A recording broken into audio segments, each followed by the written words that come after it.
So this is the other Durin, huh? If this had been the dragon that ended up being revived in Mondstadt, there's no telling what kind of calamity that people would have had to endure. So, if you think about it like that, Durin's actually a hero. No, I'm just a little envious, that's all. Not everyone gets a chance to be a hero. Actually, most of the credit belongs to Albedo. Then again, barely anyone even remembers you at this point. So I guess there's not much left to envy. Ah, so you three still remember Durin. Looks like the memory loss hasn't spread to close friends. Yet. I guess that means my memory of you must still be complete as well. Albedo. You're finally here! Oh, boy, do we have a whole pile of questions for you! Oh, you're here too? I think I've pieced together some of what happened to him. But what's your take on things?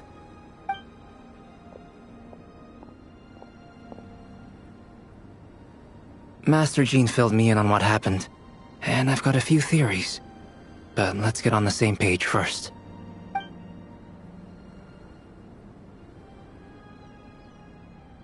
Well, physically, he's doing fine. His body is holding the abyssal power at bay. And there's nothing whatsoever to indicate any risk of collapse. So, from an alchemy point of view, there's nothing wrong with him? The issue isn't so much that the abyssal power within him has gotten out of control. It's that the connection between his will and body is fading.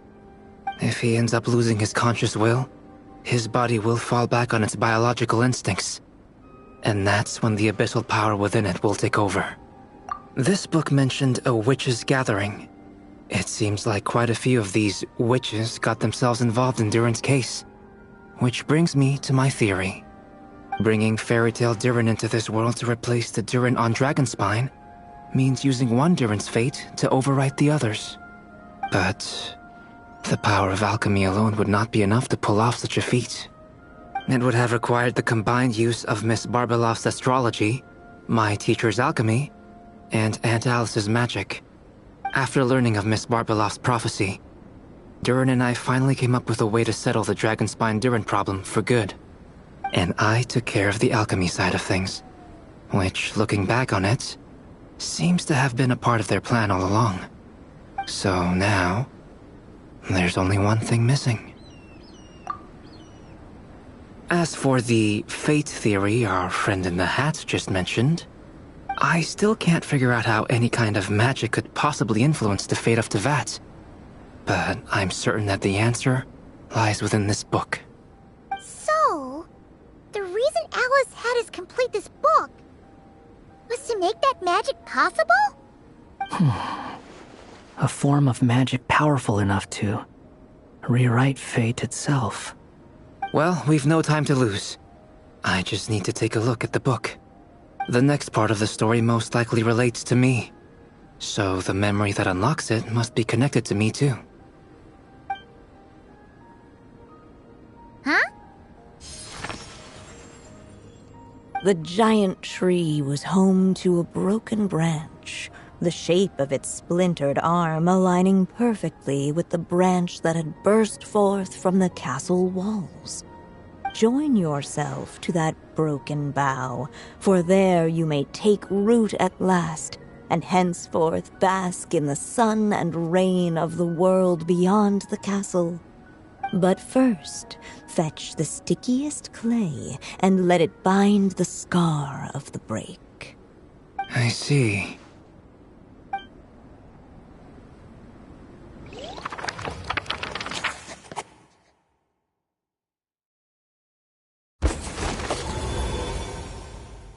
Guided by the breeze, the little dragon arrived at an alchemist's workshop. There he was greeted by a clay figure, a child molded by the Sage Witch's hands. Though gentle in appearance, he had inherited his mother's cold, sharp wisdom. And he was determined to avert the calamity the evil dragon would bring, and so was his helper, none other than the little dragon himself.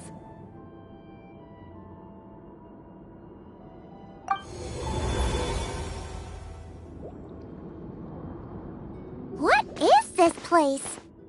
It looks like it's modeled after an alchemist's workshop. Or rather, a cliched stereotype of one. Albedo? Hold on. Why do I look like this? Oh, yeah! We forgot to tell you. Basically, the characters in the story are reflections of how Durin sees them. At least you're still human-shaped?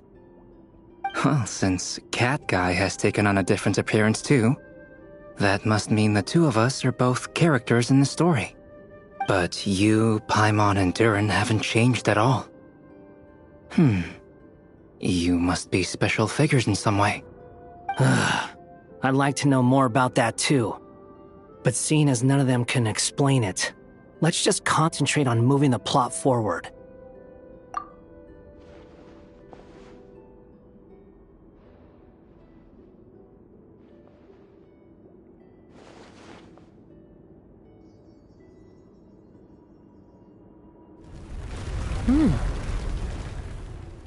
And just like that, the group stumbled upon a hidden passageway.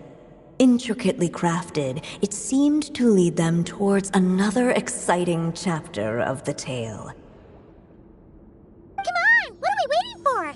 Next chapter, here we come! Ouch! But this was a chapter that had not yet been written. Ahead of them was a storyless void, and they could go no further. What? Then what's the point of having a path here? Sounds like a pretty bad habit for a writer.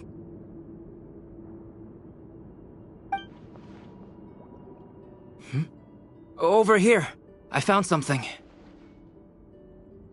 What the clay figure found was none other than the evil dragon's heart itself.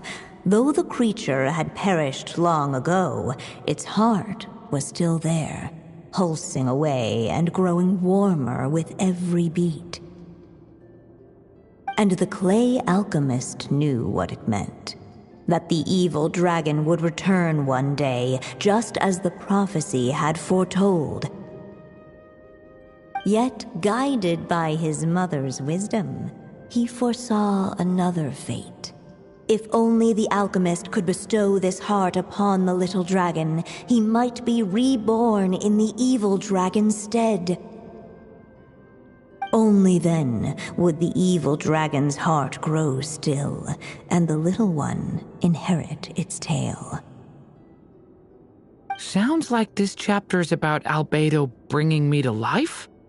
If that really was the solution, though, this would have been over the minute I finished the transmutation. So why is Durin still being forgotten? There has to be some other reason.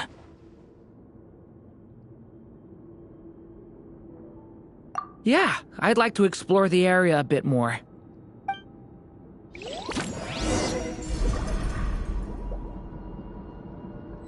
Unless the little dragon kept moving, eventually he would be forgotten.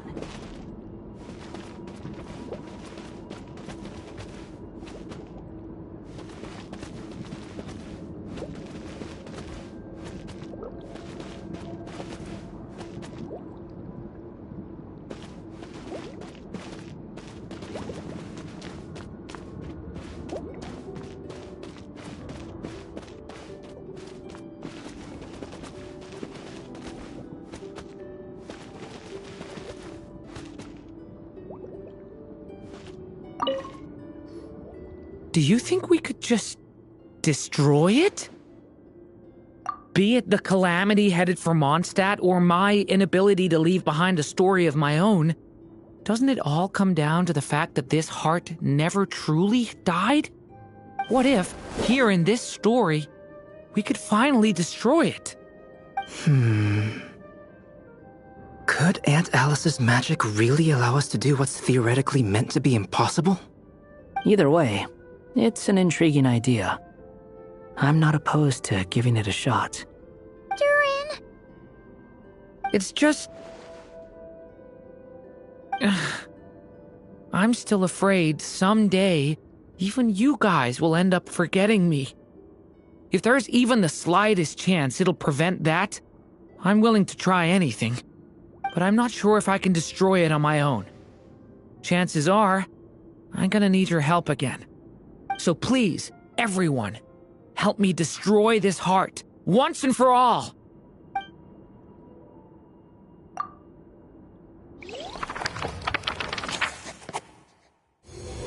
With the help of his friends, the little dragon destroyed the evil dragon's heart, using up every last ounce of his strength.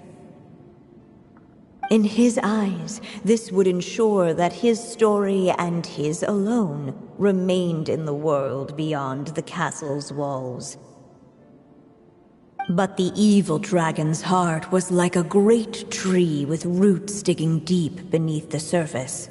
Cutting off the branches did not kill it. No, it just made it impossible for a new branch to take their place. The gnarled roots retreated back into the frozen earth, biding their time for a chance to bud again. Cut off from their source, the rootless branches above the surface slowly withered away. The little dragon's story faded into nothingness, and in the world beyond the castle, only the evil dragon's tale endured. Who am I? Is this... me? And so the story ended, with the little dragon fading from sight, leaving nothing but the evil dragon's shadow in his place. Oh no! That means Durin! What do we do now?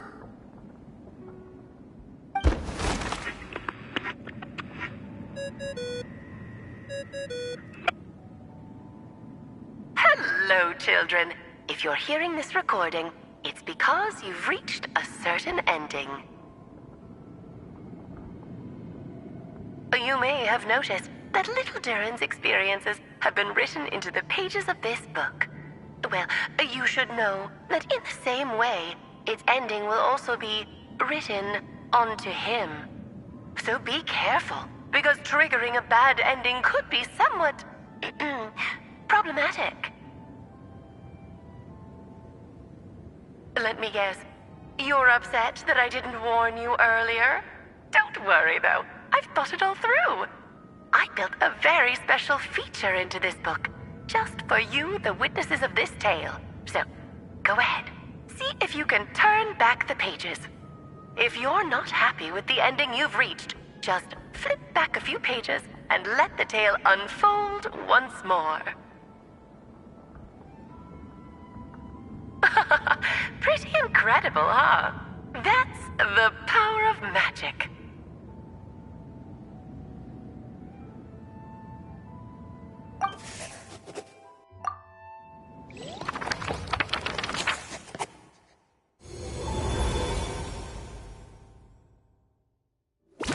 Unless the little dragon kept moving, eventually he would be forgotten.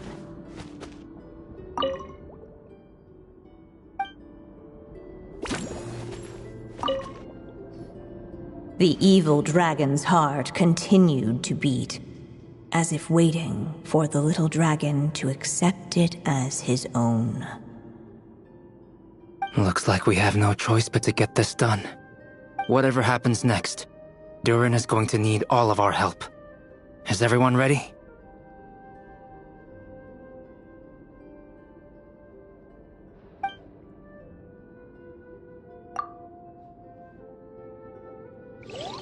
What the clay figure found was none other than the evil dragon's heart itself.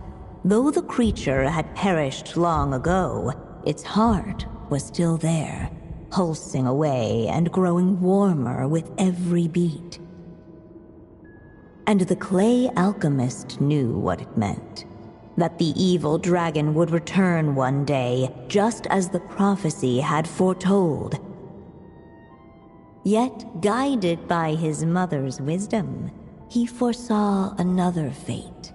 If only the alchemist could bestow this heart upon the little dragon, he might be reborn in the evil dragon's stead. Only then would the evil dragon's heart grow still, and the little one inherit its tale. At last, the little dragon accepted the evil dragon's heart, and a new life came into being. The evil dragon's heart beat in his chest, and the little dragon's soul guided him forward. Thus did the prophecy hold true, even as fate had been rewritten, and so was the little dragon born anew.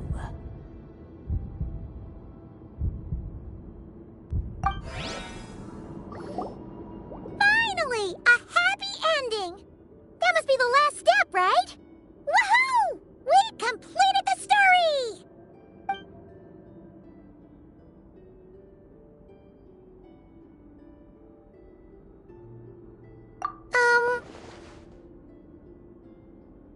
Born anew, the little dragon set off once more, his story far from over. Huh? So, that wasn't the end? What comes next might be the most crucial part of all. The real last step. If fate really is as devious as they say, then I say, show us what you've got. Wow! You're all so serious all of a sudden.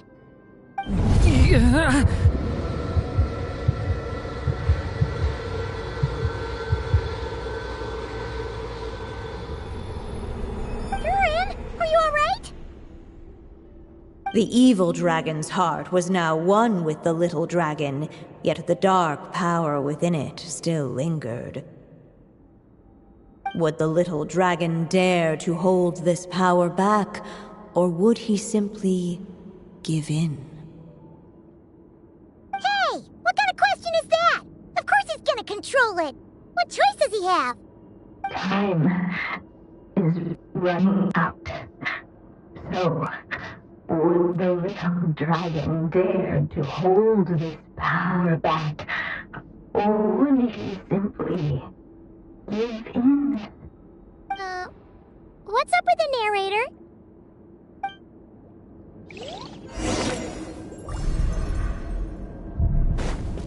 Would he dare to hold this power back?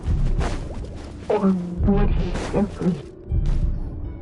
The little dragon and his companions blank. Blank again. Huh? What's going on? Are we running out of ink? Once the ink runs out, is that the end of the story? I had a feeling this would happen. What's happening to the others? Now that the story's ink was spent, all that lay ahead were blank pages.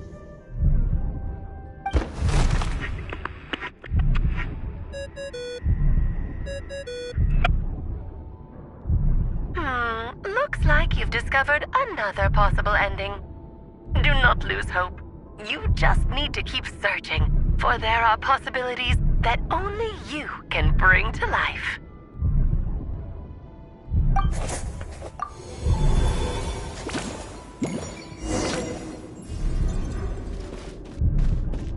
Would he dare to hold this power back? Or would he simply give in?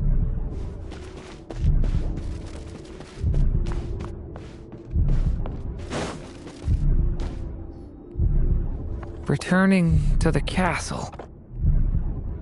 I just never thought crossing over into a new world would create so much trouble. All I wanted was to make some friends. I'm starting to think I kinda miss being in Simulanka.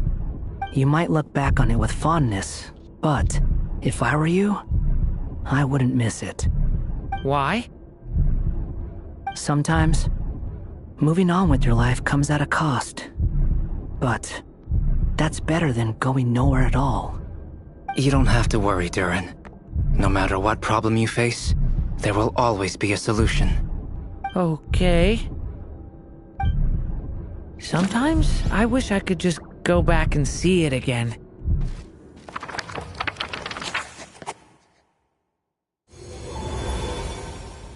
As the little dragon slipped back inside the castle's walls, the clamor of the outside world fell away. There was no danger here, no problems for the little dragon to resolve. As soon as his mother finished her story, it was time for the child to drift off into the world of dreams. And so the story ended, with the little dragon fast asleep in his castle, just like he had never even hatched. What's going on? I feel so weak. Hey, what's happening? Durin, wake up! But this can't be how it ends. Durin promised to bring back everyone's memories. There's no way he'd accept an ending like this.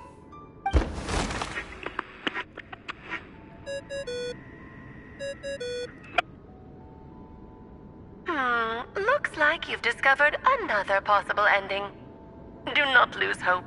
You just need to keep searching, for there are possibilities that only you can bring to life.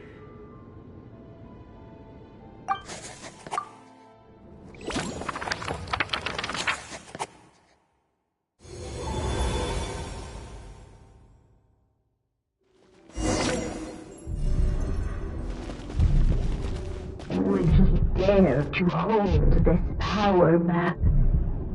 Or would he simply give in?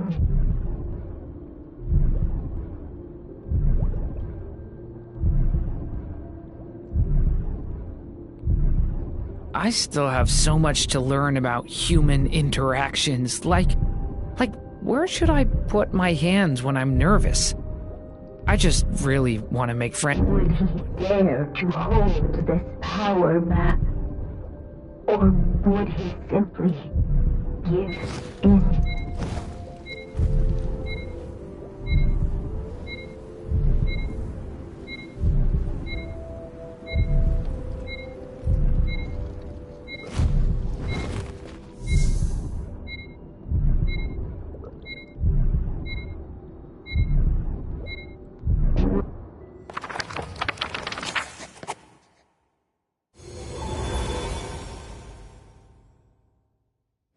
The little dragon was at an impasse, and the dark power within him surged like a tide. Unchecked, the darkness engulfed everything around it, including the little dragon's soul. The little dragon's story faded into nothingness, and in the world beyond the castle, only the evil dragon's tale endured. Is this me? And so the story ended, with the little dragon fading from sight, leaving nothing but the evil dragon's shadow in his place. Oh no! But what do we do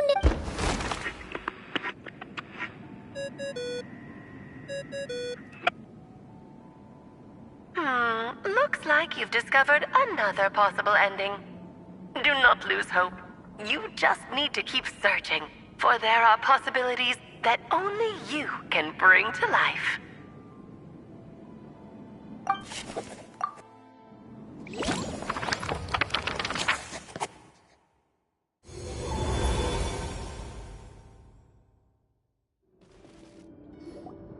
What's going on here? Why isn't the story letting Durin just suppress the abyssal power? It keeps getting stuck.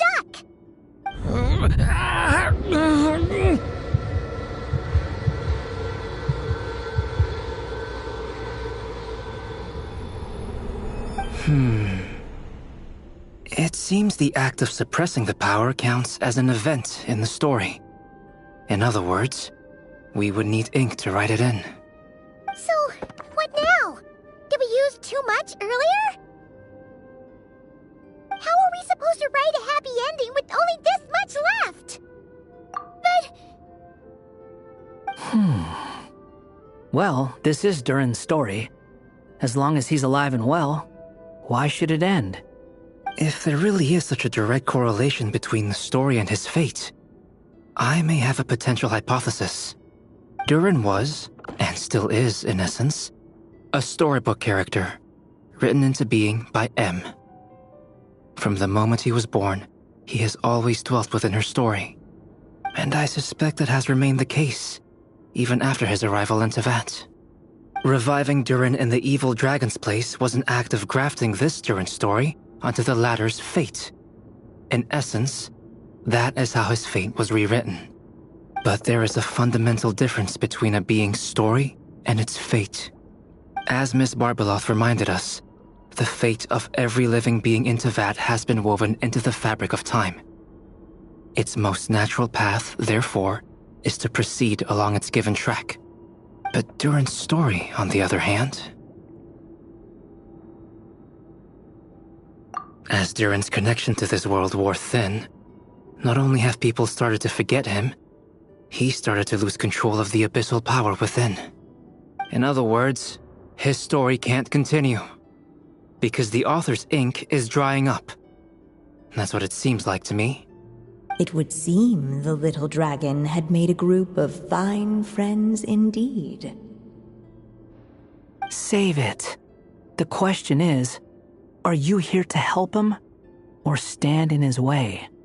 This is as far as the story can go. What path will you choose?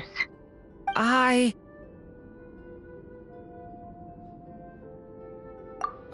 suppose the final decision is up to me. It's hard to believe I never actually left my mother's story. If that's true, I'd like to go there and see for myself. By there, I take it you mean the blank pages of the unwritten chapter ahead? But we still don't even know how Alice's magic works. If Durin belongs inside the story, then going outside of it to some unwritten part, isn't it too risky? I'm not afraid. I second that. It would seem this is one answer you need to go seize for yourself. So be it. Whatever obstacles stand in your way, we'll tear them down together.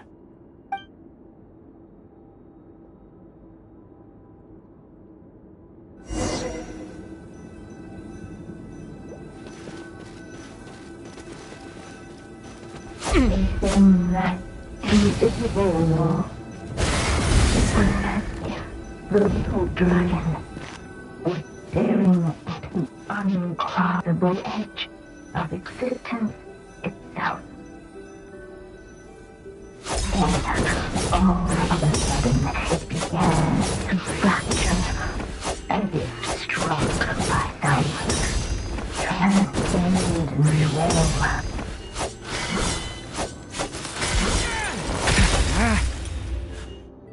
Gotta keep going.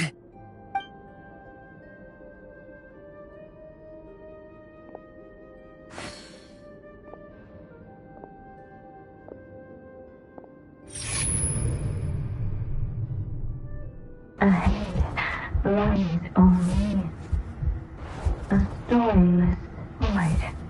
My consciousness is slipping away. Keep going, Durin. A pure soul is your essence, not an empty void. I feel so weak. Stand tall, Durin. You are not some amorphous idea. The body I made for you is flesh and bone. Am I truly alive? Yes, Durin, but you must keep going. You're as alive and real as I am.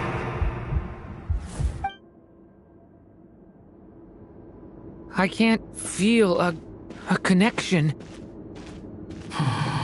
You're not alone in this world, Durin. At the very least, you have me. I can't remember anything. Who am I? Your name is Durin, and there are many who still remember it. My name is Durin. You're taking too long. Come on, Durin, run! In this world, fate waits for no one. Wait! Where am I meant to go? What am I supposed to do?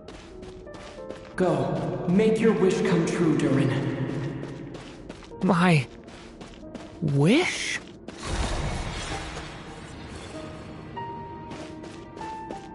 Your story's not over yet!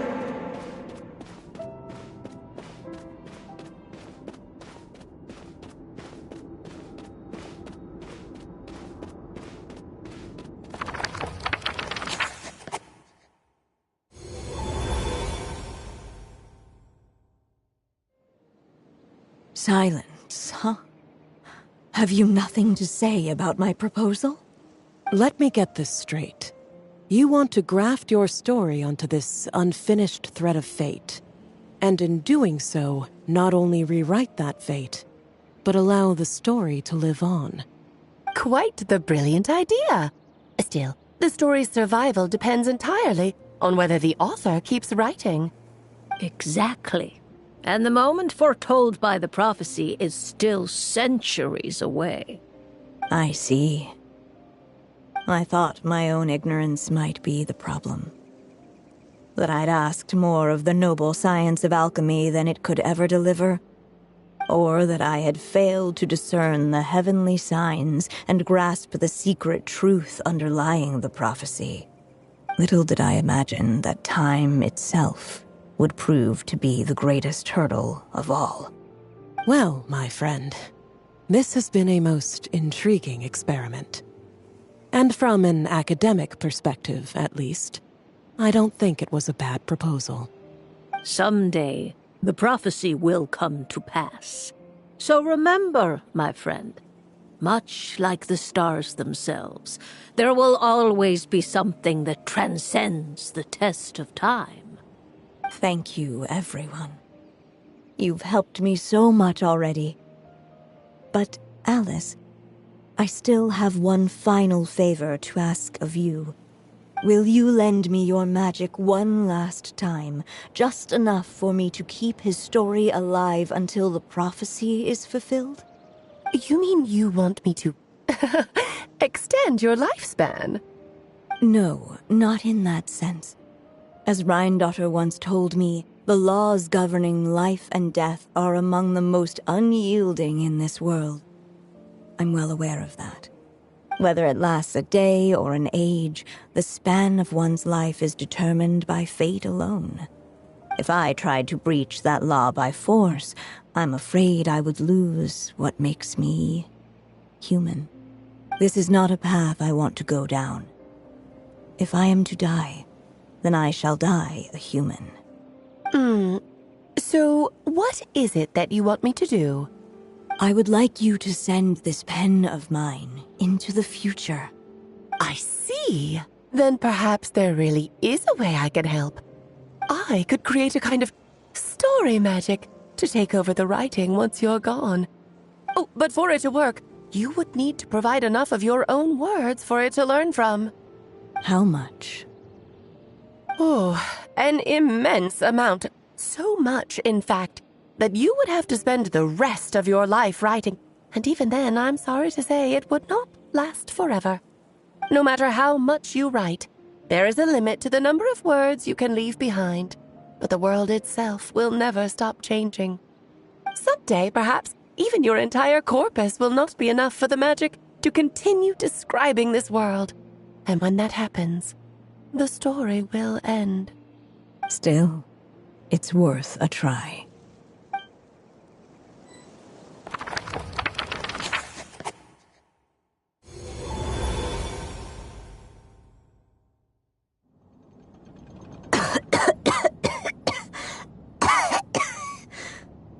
Oh, my dear Anya.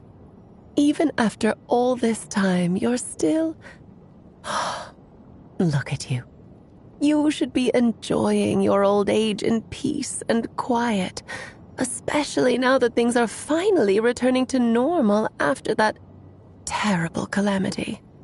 Once he leaves Simulanka, things will only get more complicated. If his story is to continue, there needs to be more material for the magic to draw upon.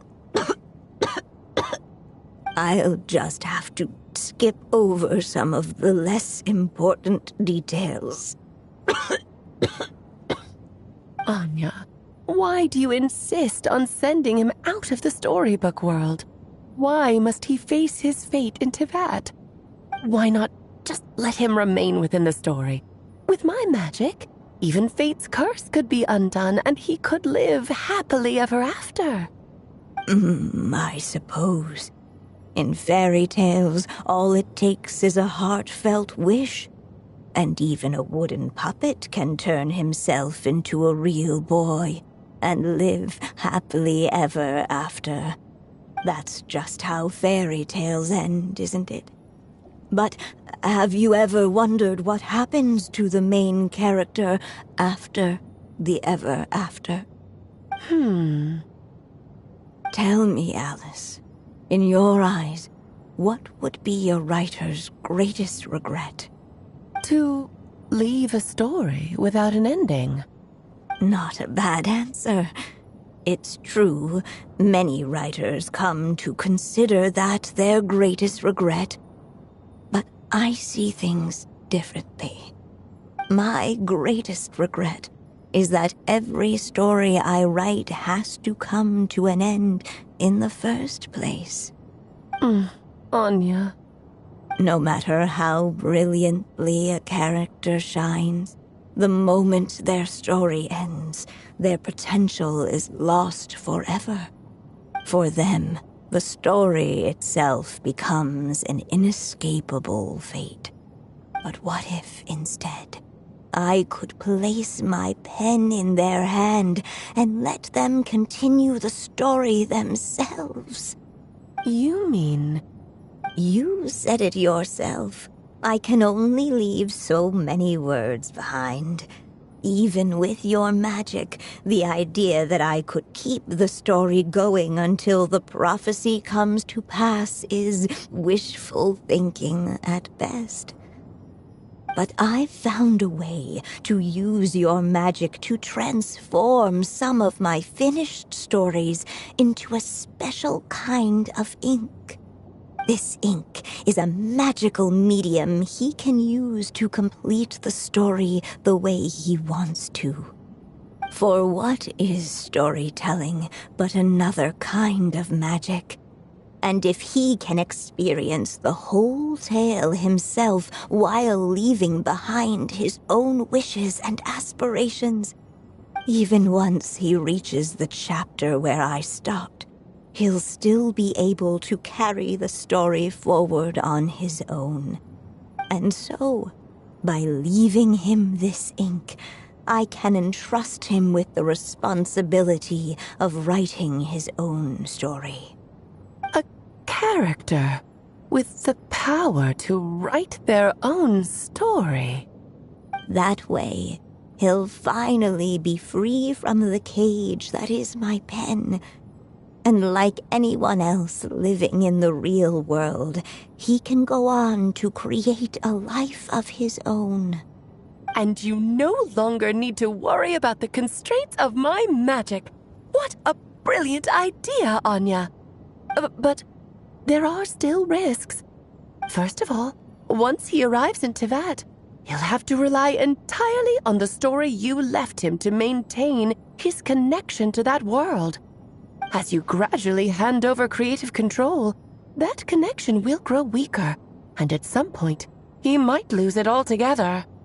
But at the same time, he'll also have the chance to forge that connection for himself. The issue is, this method taps into too many of Teyvat's core secrets. Any overt hints you try to leave will be erased in no time. In fact, it'd be hard for you to leave anything at all to guide them. We still have the story itself, though. I can use that to show them the way. It's entirely possible he burns through all your ink, never reaches the chapter you had in mind, and gets stuck, roaming the chapters of his past. But despite all that, I still believe in what this child can become. His hopes and wishes can be his ink, so he won't be trapped by mine running dry. Oh, what the writer you are, Anya. Your imagination never ceases to amaze. And you do know how much I love a happy ending. You shall have my help, my dear. Thank you, my friend. Well then, my child, do you understand what you must do? Yes, I think I do. It's my turn to keep this story alive. Then what's holding you back? What will become of you after I take up this pen? I will fade away. There will no longer be a reason for me to go on existing. My child, or your mother, I should say, passed away long ago. The voice you're hearing is nothing but a magical echo that has now fulfilled its purpose. You needn't feel so reluctant to let me go. I know my mother died long ago. It's just, when you lose your mom too soon, it's hard to tear yourself away from the stories she used to read. I guess it's a silly way of pretending she's still here, by your side. Durin. But after coming to this world and traveling it with my friends, facing all kinds of enemies together, I suddenly realized I couldn't just sit around listening to my mother's stories because I'd found a new purpose in life. Maybe this is just what growing up feels like. With all my new friends waiting, it's time I finally set aside my mother's storybook. I'm ready to grow up now, Mom.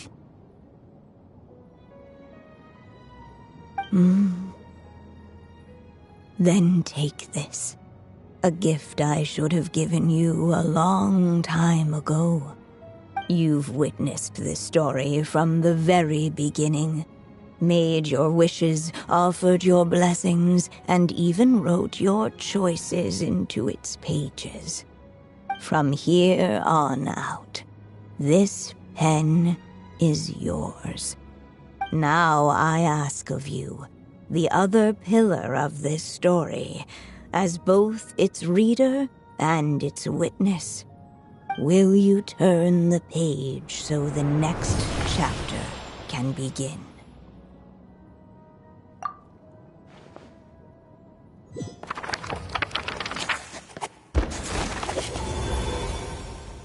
Suddenly, and without warning, the powers of darkness struck. The question was, could the little dragon prevail? Alas, it was here that the story witch's tale had to end. But Durin's tale, on the other hand, had only just begun. Stepping into his mother's memories, he picked up her pen. And so the story that was ending began anew. He had made up his mind to challenge the fate that barred the way ahead.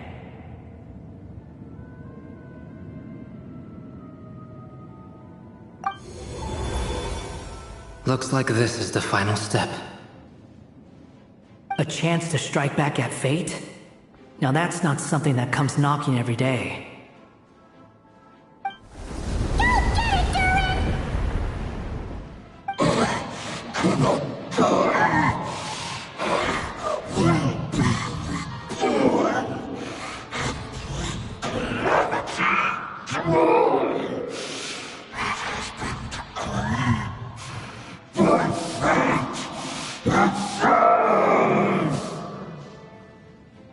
No. That fate no longer defines me. In the end, only my story shall endure.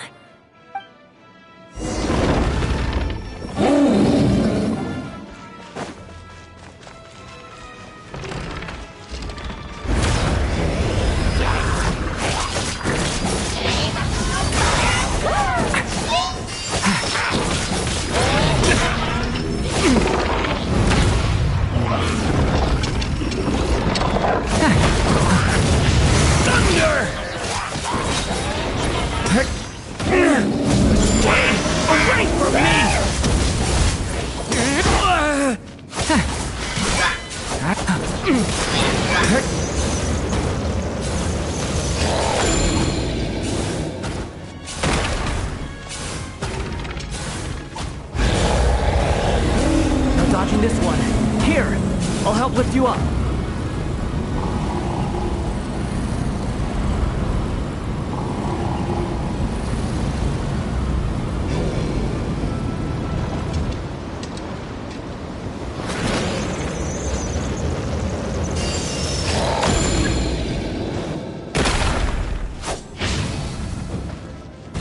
Only my story shall endure.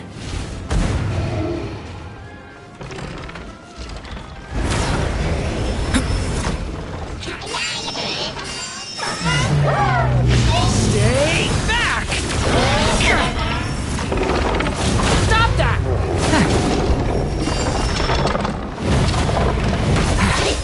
Absurd! Leave it to me! Decay! New life!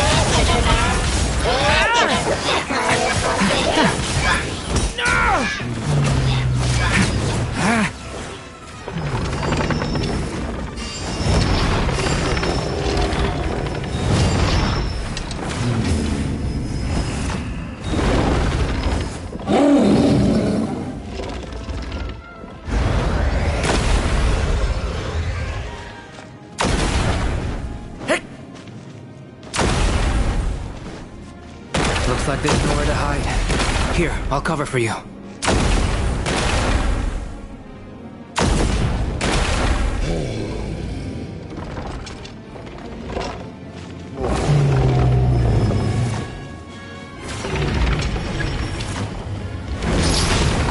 Watch! This time, the light prevails!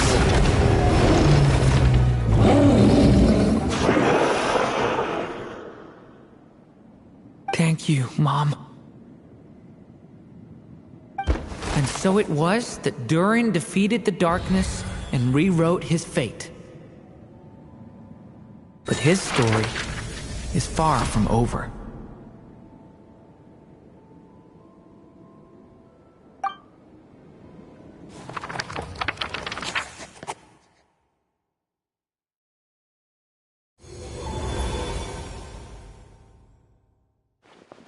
Is everyone okay? We're fine, thanks. And hey, we all saw how you fought back there. That was awesome! I have to admit, I do feel like something in me has changed. I owe you all so much. Without your help, I don't know if I could have ever made it this far. Just a shame I could only help out from the sidelines.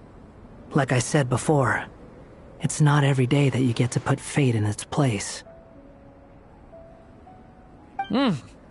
Well, I'm sure you'll hear it someday. Hear what? The chance to strike back at fate knocking at your door. Yeah, maybe someday. Allow me to just check one thing.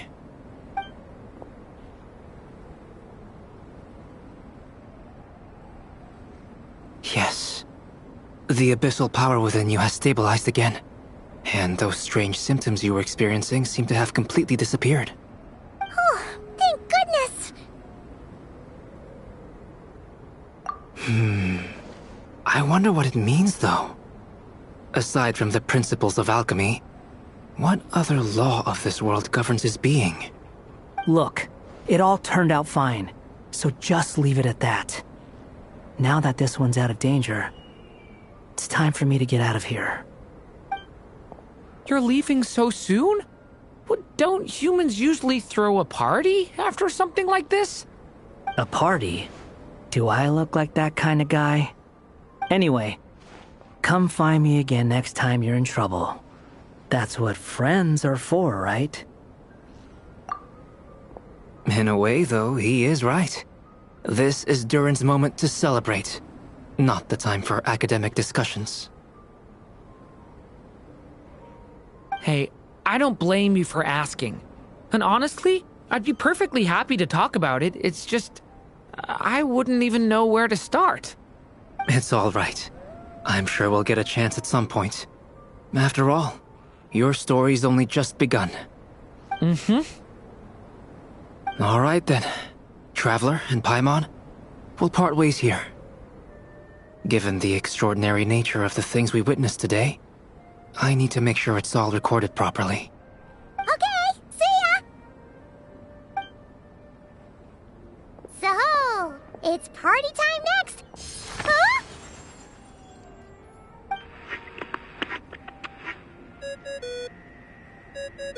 Congratulations on completing your mission. Now then, as per our agreement, it's about time you returned that book. She must have known the moment we finished! Just like she said she would! I've heard dressing appropriately is a must for socializing.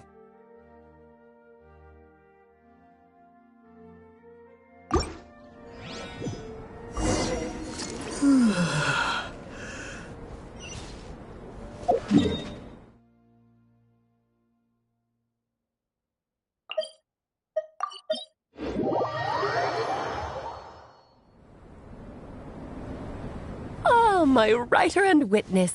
It's been quite the journey, hasn't it? You had special plans for the Traveler from the start, didn't you? But of course, that goes without saying.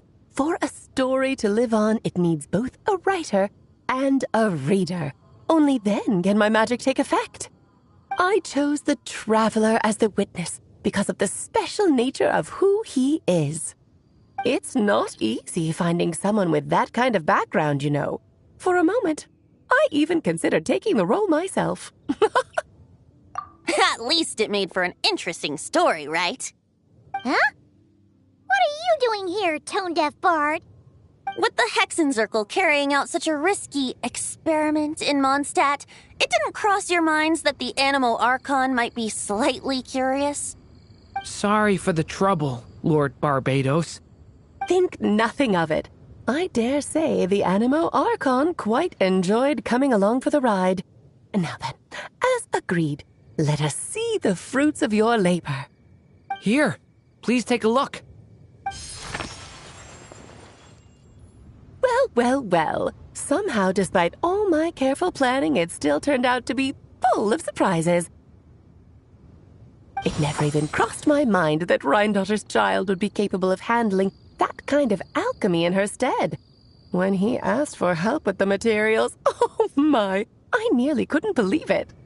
If only the others were here too, we could all celebrate together. I'm right here, you know. The only one who hasn't responded is the one busy stuffing her face over there. Is that you, Barbie? A little late to the party, don't you think? Come here, child. Let me take a closer look at you. All right, Aunt Seer Witch. Here I am.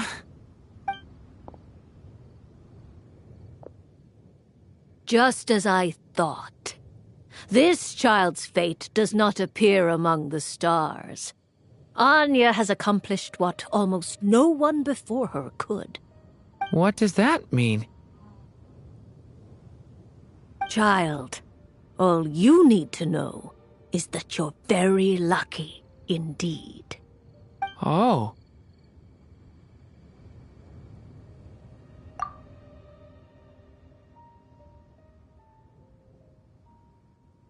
Just like how she was in the story, huh? Tell me, little Durin, what will you do next? I, for one, cannot wait to see how your story unfolds. Well, there's so much I want to do. I'm not even sure where to begin. How about settling your most recent regret?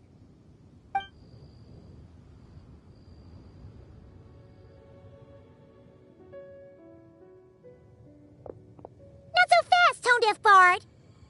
What exactly did you just tell Durin to do? To make the long overdue wish come true. Thank you once again, Alice. How much time do you have left? I believe these should be my final moments. Just enough time to say goodbye to my dearest friend. This feels like having to say our final goodbyes all over again. I don't like it. Not one bit. I don't know how to respond to that. Strange. You were always such a cheerful figure in my stories. I even dubbed you the Merry Witch, you know. Oh, please. You know full well it was your stories that first taught me what true pain and sadness felt like. Huh. Aside from saying goodbye to me, shouldn't you also leave a few words for the child? Since the book will be his to continue, why don't you write him a little parting note? There's no need.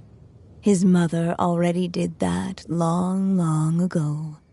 All that remains is for me to convey it on her behalf.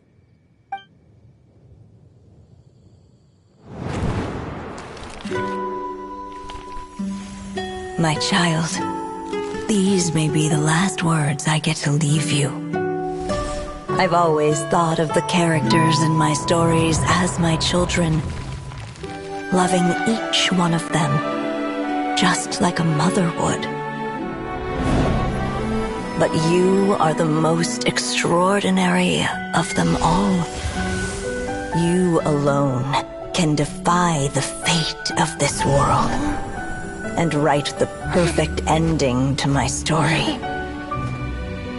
You alone shall leave these pages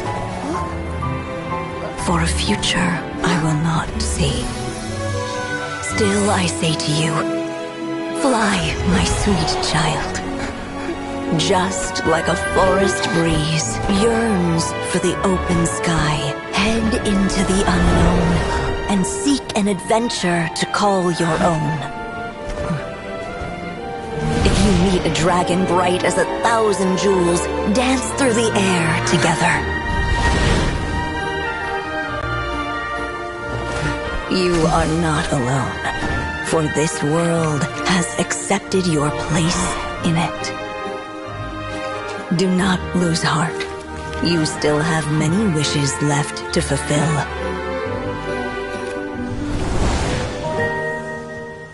A long tale awaits you, my love. Let songs and flowers be the ink that fills its pages. Take my pen and use it to continue your story.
Acting Grand Sage Alhaitham. I've sent this period's research expenses report to your office. Have you taken a look? Are there any issues with it? I did. Recent research expenses have decreased quite a bit compared to past figures. Yes, though that is primarily because there are fewer scholars with research needs. But that can be a rather convoluted topic. Might I ask why you are here today? I believe you know this individual. His name is Ilias. He worked part-time here, and he's here for his paycheck. Oh, yes, of course. Though, Ilias, where have you been these past few days? That was our busy period, but then you disappeared without a word. Everyone had to pick up the slack. I'm sorry, something unexpected came up. But I know I've caused trouble for everyone. Is there anything I can do to make up for it? The other researchers have more or less finished your share of the work. However, there is one thing that is yet to be settled. Do you remember Chandra? You were in charge of following up on his off-site research application. He retracted his application a few days ago and canceled his off-site project. He's the 12th person to retract a research application this month. I'd like you to ask him why he did that. Chandra's probably having coffee at this hour, so you can find him at the cafe. Understood. Then, about my paycheck. I'll pay you in full once you return. However, make sure you don't disappear without saying anything again. Be considerate to your colleagues and give them some forewarning at least. Is this acceptable, Acting Grand Sage Alhaitham? I have no objections.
Ilias? Long time no see. What can I do for you? I heard that you canceled your research project, so I'm just here to ask you why. Oh, that, it's really nothing special. I just don't feel like going anymore. I'm not the only one who canceled, right? I mean, people have had no motivation to conduct research lately, haven't they? No motivation to conduct research? Yeah. Say, who might you be? You look sort of familiar. Oh, don't mind me. Please, continue. Well, with the downfall of the Sages not long ago, many of the projects that they led were put on hold while they were being investigated. With the situation being so volatile, people are picking up random things to do to kill time.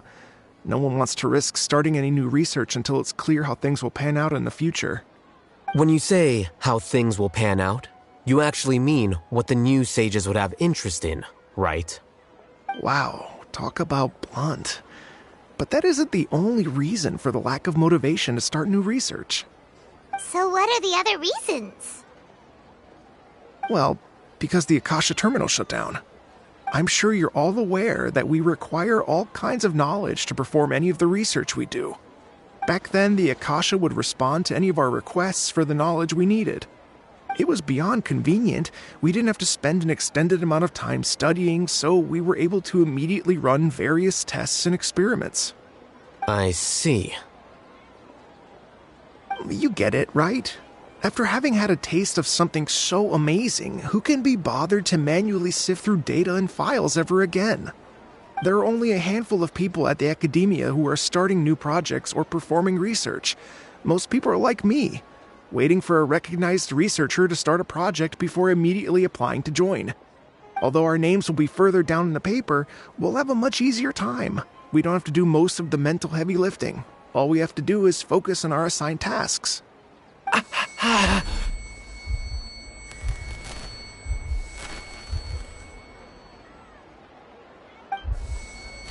Ilias? What's wrong? My head. It hurts.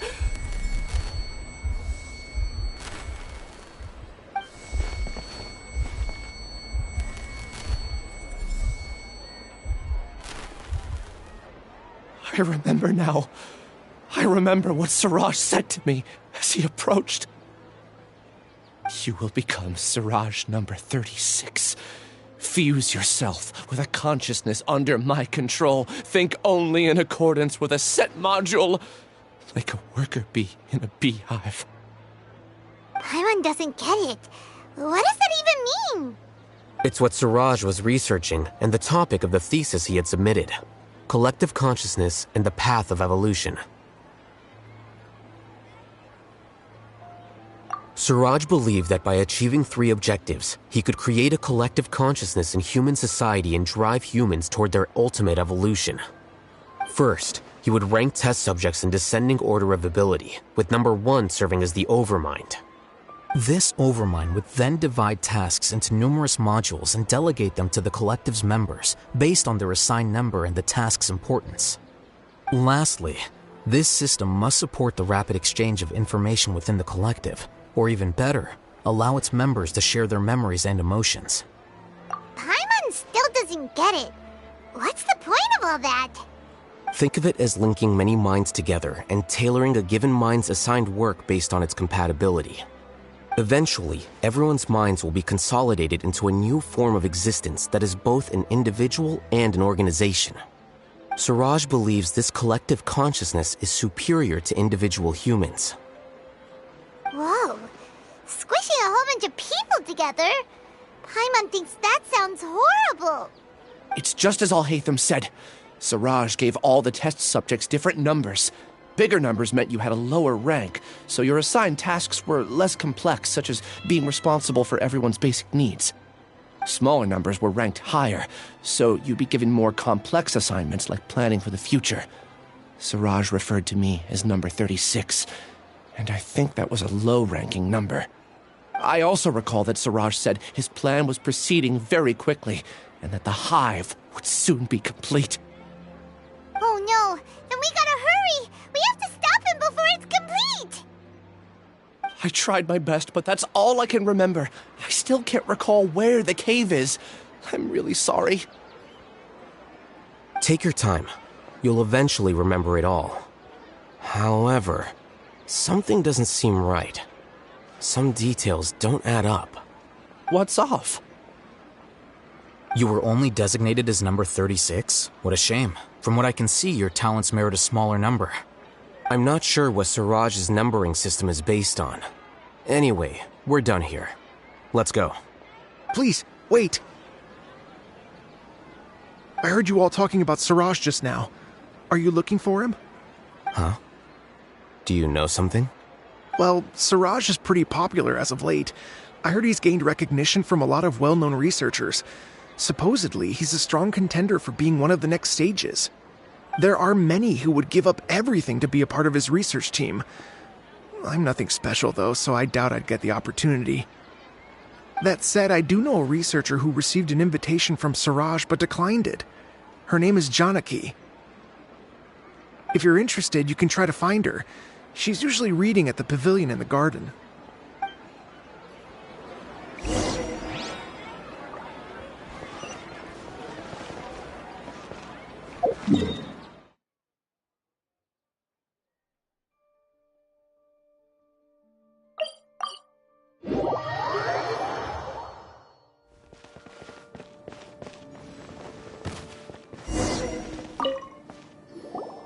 Are you Janaki? We'd like to ask you a couple of things about Siraj. Ilias? Do you know me? I'm sorry, but I don't recognize you. Are you playing dumb with me? No, I'm not. I actually have amnesia, so I've lost a lot of my memories. And? Are you trying to say that I should forgive you just because you've forgotten what you've done? Or are you using the acting grand sage as backup to settle things with me? The two biggest loners teaming up. What a terrible thought. That's enough. There seems to be a dispute between the two of you, but I have no interest in that. I heard that Siraj once invited you to join his project. Is that true?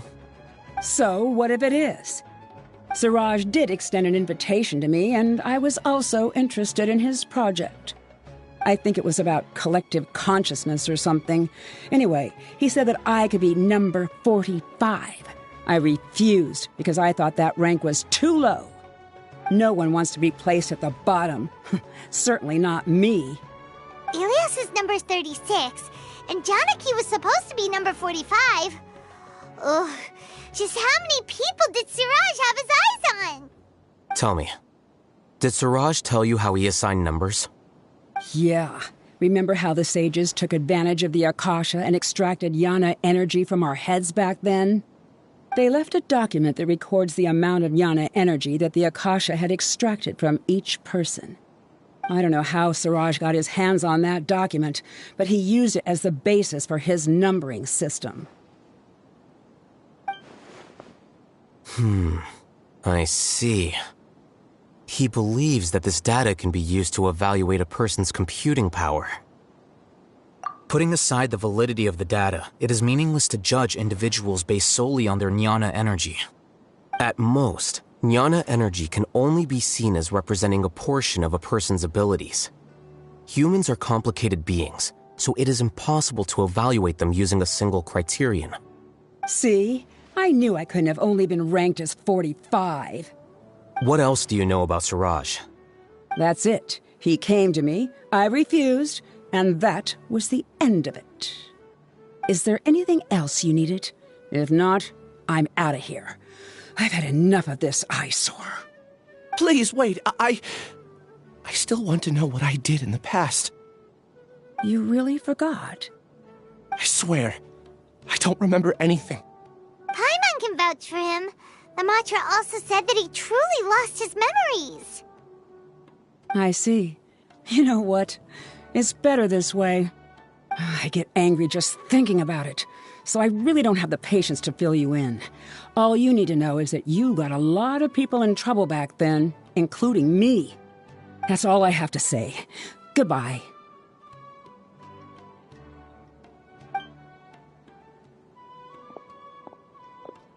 And she's gone. She doesn't seem to like you very much. Do you really not remember anything? I really don't.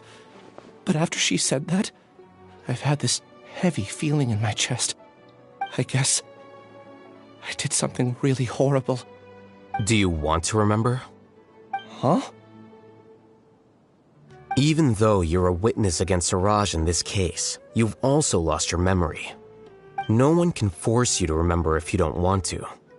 Even if you manage to remember, all you would need to do is feign ignorance and tell us that you tried the best you could, but to no avail. I'm not sure what to do. Like I said before, for some reason I felt a sense of freedom when I realized I had lost my memories. But I feel like I shouldn't be allowed to go free so easily. I still want to remember everything. What should I do? I can look up your file. Something that caused trouble for a lot of people in the past must be on file somewhere. Would you like me to look into it? Yes, please. All right. Then let's return to the House of Dana. We've spent enough time here, and you should go and get your paycheck.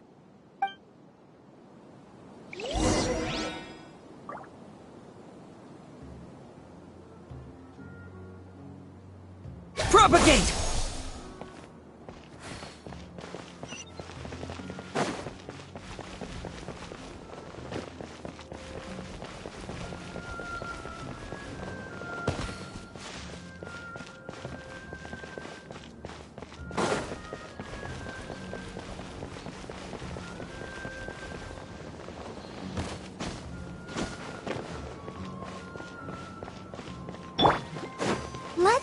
chance.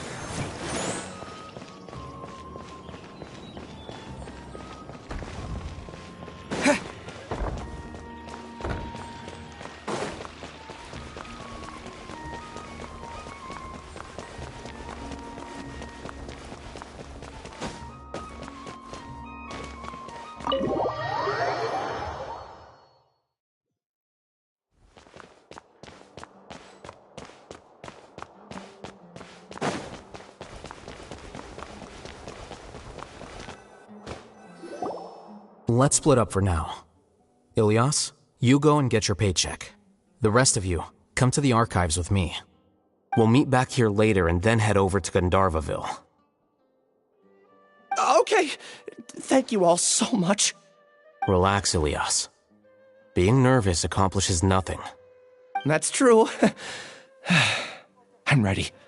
No matter what I've done, I'm ready to face it. I'll also try my best to remember anything else related to Siraj. We'll put an end to all of this. I'm holding you to that. See you later.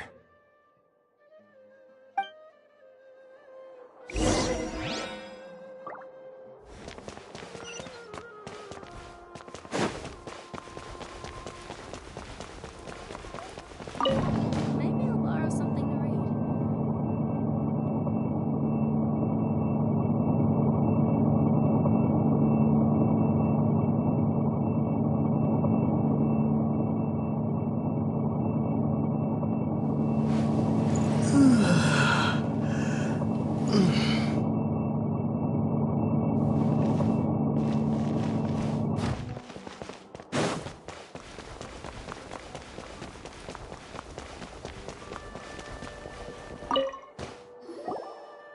Okay. The important files from the last few years should all be here. A new job?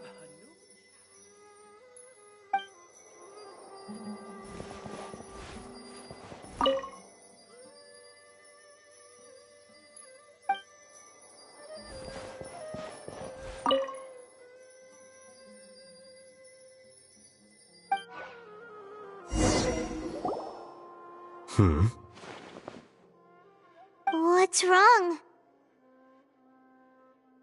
Nothing. Anyway, I found Ilias's file. Let's meet downstairs.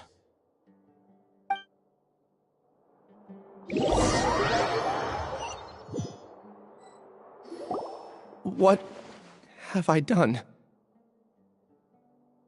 This file indicates that you were once commended by the Academia for your courage and sense of justice. You were considered a hero. Huh? Me? Yes. Your instructor was engaging in academic fraud, and you were the one who reported him. Your report was found to be true after a series of investigations, and your instructor was brought to justice by the Matra. This incident caused quite the commotion, and the Academia sent you a commendation. What is it? Are any memories coming back to you? No, it's just... my head feels like it's being ripped apart again. It hurts. Did I seriously do that? Then why? Let's put this matter aside for now. It isn't directly related to Siraj, so there's no need to push yourself over it. I'm sorry.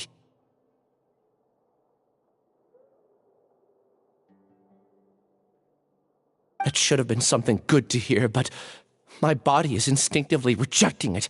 I feel like I'll black out if I try to remember. Take it slow. Recovering memories is no easy task, especially when it involves memories that you don't want to remember. Just do what you think is right. Thank you. I'm not sure how you're so calm and composed all the time, but it does make me feel more confident about the situation I'm in. Let's head to Gandharvaville and deliver Ilias's paycheck to his sister. Come on!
We should be close.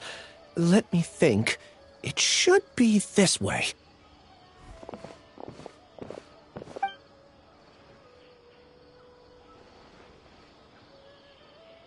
Ilias, what are you doing back here?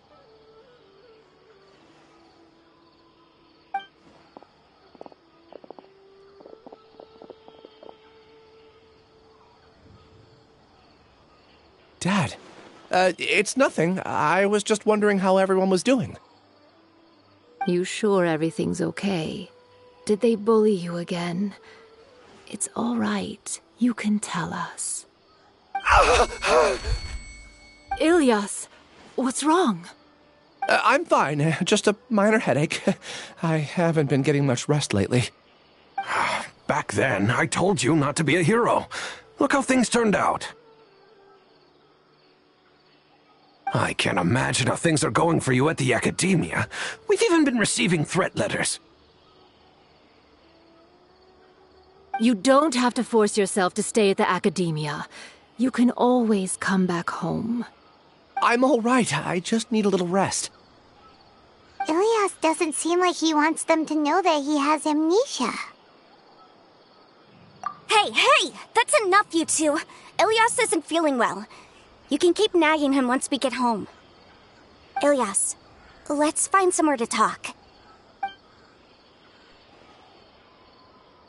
So, how's your headache? It's much better now. Oh, here. It's this month's paycheck. How's everything at home? Same old, same old. It's just that everyone's worried about you. Don't mind their nagging. Deep down, they know that you did the right thing. It's just that after hearing a lot of bad rumors about you and seeing all the threatening letters, well, they're mom and dad. Maybe they just want you to conform a bit more. Conform. Yeah. You don't remember? After the incident, you... Ilias? What's wrong? Ah, I see. I remember now. Don't worry, I remember now. You're acting a little weird today, you know? Anyway, I understand your decision. But Mom, Dad, and I just want you to be happy. I don't care if you're a hero or not. I just want you to enjoy life and relax more. Your understanding is a great comfort to him. Is it? That's good. Are you a friend of his? More so these two. My name is Al-Haytham, and this is the Traveler in Paimon. Oh, that rings a bell. At any rate, I feel more at ease knowing that my brother has friends. Would you like to join us for dinner? I just happened to buy some extra food. Sorry, but I still have things I need to take care of. Well, that's a shame. Okay, I'll get going then. Take care of yourself, Ilias. Don't worry. I won't do anything to make you guys worry again. You remember now? Yes, I do. Thanks for that. You know, you don't seem like such a bad person. Is that your way of conveying gratitude? Oh, my apologies. But I meant every word. Remember when I asked at the tavern if we had ever met? I said that there was a sense of familiarity, but what I really meant was a sense of loathing. Loathing? Yeah, but having spent some time with you, I realized that you're not someone I dislike to that extent. Strange, isn't it? Why did I have those thoughts at that time? My strength is that I don't care about what others think. If you could also develop this quality, then you won't be as bothered by complicated social relationships. It'd be great if I could think like you. But first things first. I remember where Siraj's cave is now. I'll take you there. Really? That's great! Paimon remembers that you said there are 2 things that you had to do. We've only checked off 1, right? What about the other one? Are we not gonna do that first? There are more important things at hand. We have to stop Siraj before he completes his collective consciousness, or it'll be too late. You're right. Let's head out.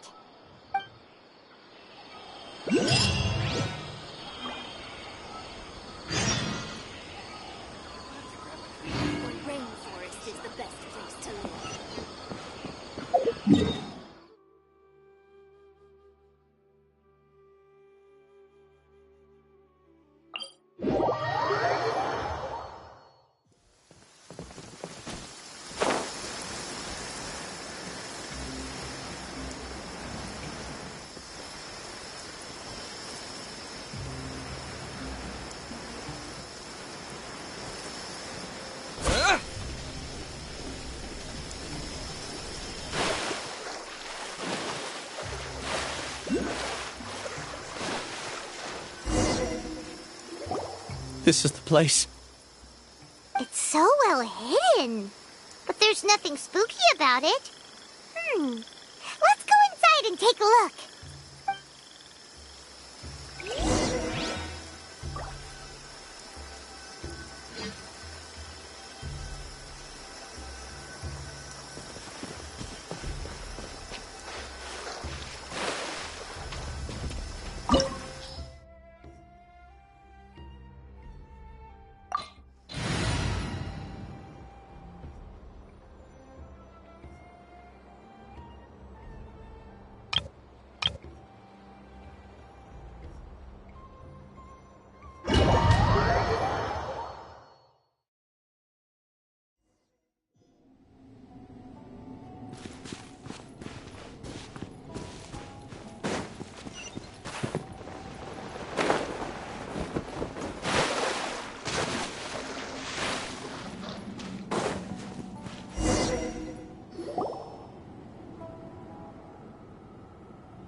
Weird. It's bigger on the inside than Paimon imagined. Are you sure it's still a work in progress? Ilias, do you remember this place? Huh? Ilias! Where'd he go? I don't sense him nearby. Did he get separated from us? Should we wait here or turn around and look for him? There's no need for that. Let's keep moving. Alright. We'll continue in and see if he catches up to us.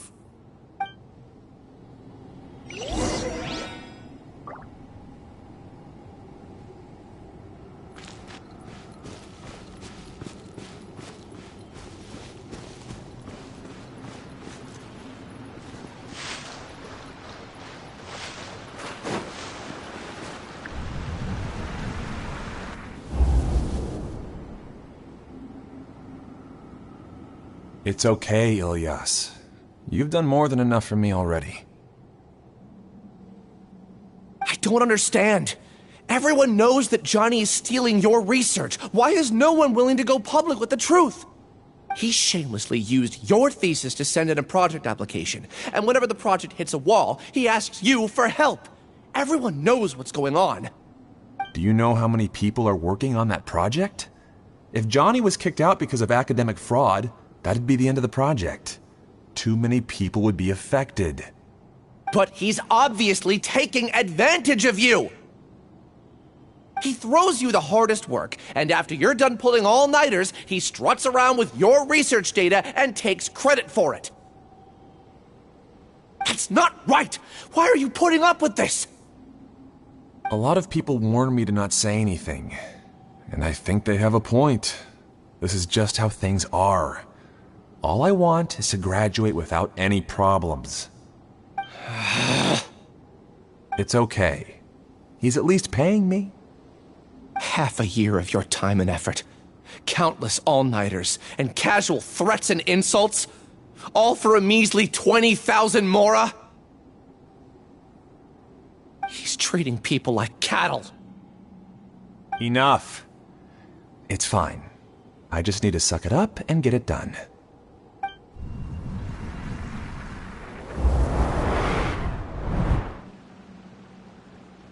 What's the matter? Huh? You could read minds this whole time and you never told Paimon? Of course not. I was also able to see those memories just now. They were probably the ones that leaked out while Ilias was connecting to the collective consciousness. Connecting collective consciousness? It's clear that this place isn't a work in progress. The hive has long been finished. The Collective Consciousness project is already complete, and Ilias is now returning to the Collective. Not entirely. Keep walking and you'll see why.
Here you are. Shine down!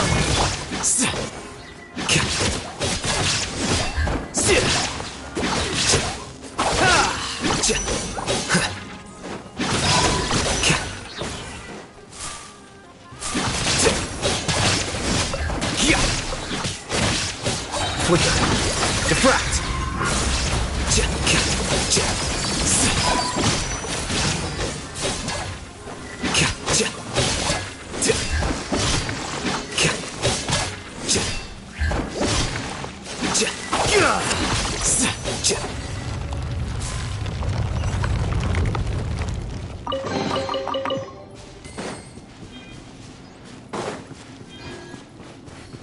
It's completely different from what Ilias said.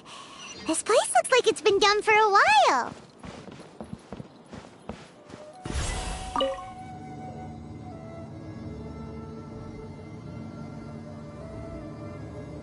Contributing to the collective by only thinking to your strengths. How easy.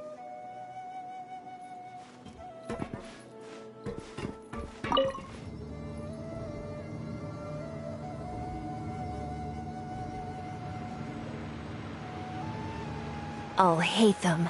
Just thinking of that name fills me with hatred. We must get rid of him.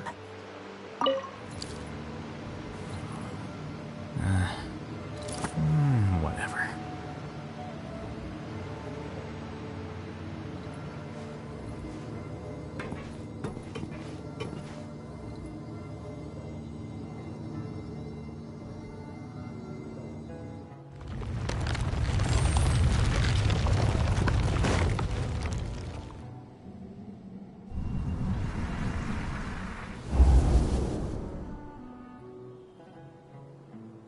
An entire year's worth of work down the drain. And for what? Your reputation? Do you have any idea how many people you've brought down? You could have played hero any time, so why couldn't you have waited until the project was complete? I don't understand what you guys are saying. Are you saying you don't care that Raju jumped to his death? It's a shame. What happened to him? I thought he was stronger than that. Everyone has been working hard to complete the project. He could have endured for a bit longer, but he chose now, of all times, to... In any case, we're done with you. Because of your recklessness, the Matra are putting Johnny on trial. This project is done for. None of this affects you at all. But do you know how many people, myself included, needed this project to complete their studies? Now our futures are up in the air. If worst comes to pass, we might not be able to graduate. Do you understand now? I'm sorry. There's no need for an apology. It's not like I'll accept it anyway. You'll pay for this.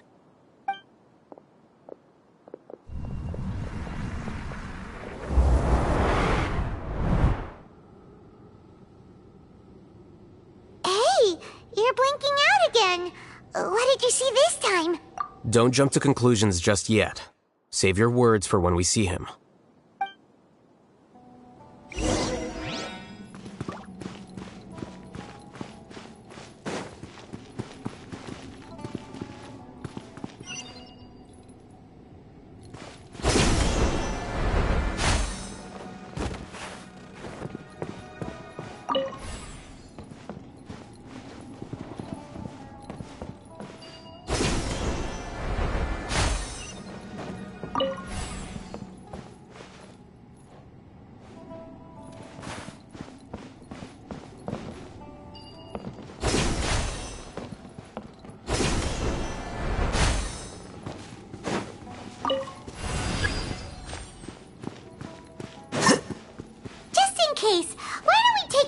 stays with us.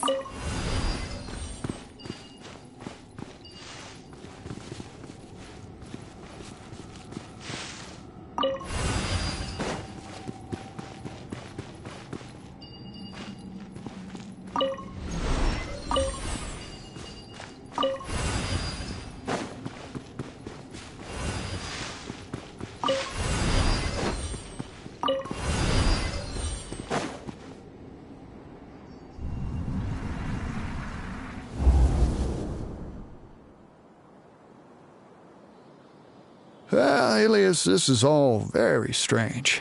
Is there really no research group that will take you?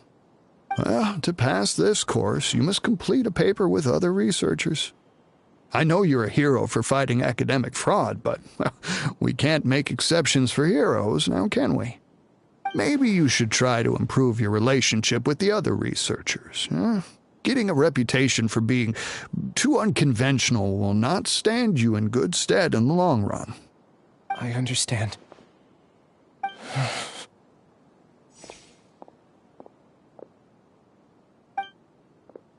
You seem troubled. Who are you? Where are my manners? My name is Siraj. Siraj? I've heard of you before. Do you need something from me? The world hates people who don't fit in. I imagine you've had your fair share of trouble.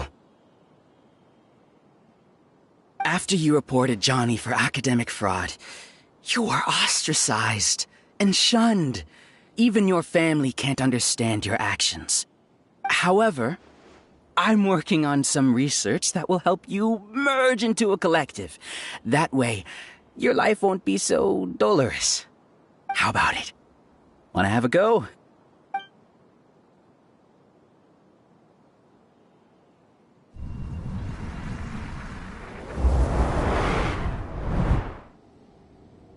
What did you see?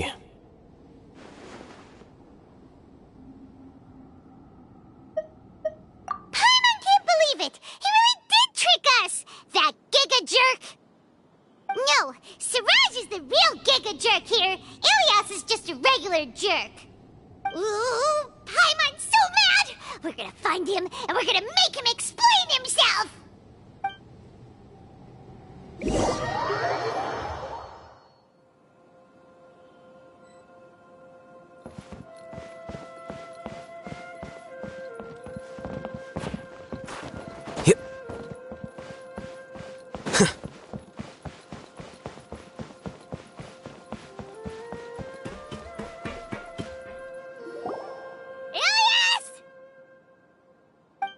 You've come. I intentionally slowed my integration into the collective consciousness because I wanted to see you one last time as Ilias. And I wanted to apologize to you as him. It was only at Gandharvaville that the second thing I must do occurred to me. Bring you all here. To throw off the Matra and bring Alhaitham to the hive. That was my task as Siraj number 36. You were already Siraj number 36? But you passed the Matra's lie detector test! Yes, I truly did forget many things during that time, even my identity and assigned responsibilities. However, it's not that I got scared and forgot. I chose to delete those memories. It's difficult to fool Alhaitham, so I had to create the perfect guise for myself. And the best guise is when you believe your own lies. Correct. I only told you that the hive was incomplete because I had deleted my memories of its completion. It was finished a long time ago. Before I left, I was already living as number 36. Now, I choose to return to that identity. Only here can I be truly free. That's all I wanted to say. After I enter this room, my consciousness will merge back into the collective. And so, this is goodbye. Is this your decision? Yeah, the person we know is Ilias, not Siraj number 36. world is painful sometimes, but Paimon doesn't think that's a reason to run away. Do you need more time to consider, Ilyas? Hey, who are... That is Siraj. So you're that Giga Jerk! Giga Jerk? Huh, how bold of you. Have I done something to offend you? You! I modified Akasha terminals to allow users to share memories and emotions. Then, I recruited researchers from the academia to build a collective consciousness. I assigned numbers to everyone and divided the experiment's tasks amongst themselves. Here, people can live easily and happily without needing to exercise complex mental thought. This is what they have chosen. All I've done is fulfill their wishes. You're just trying to justify yourself! Then I ask you, what's the difference between here and the outside? There are researchers at the academia who engage in dangerous research in extreme environments while others become idle and listless. People are so obsessed with collective will that even those on the fringes will attempt to fit in after suffering setbacks. Isn't that right, Ilyas? There's no need to deny this, as it is fact. It is natural for social creatures to conform. And the terminus of conformity is a collective consciousness through which even an ordinary bee colony can become a powerful swarm. Replace the bees with humans, and this model becomes even more potent. Welcome to the hive, Alhaitham. You once arrogantly denied the merits of this project before the Grand Sage. A few simple words from you, and my research was consigned to nothingness. Of course, I'm well aware that you don't care about any of this. You don't care about the pain of others. But I didn't give up. I made my thesis into reality. When we arrived, I noticed many empty rooms in the hive. Oh, you noticed that? Then can you guess where their inhabitants are? The answer is the academia. They're executing another phase of the plan. The plan to install me as a sage.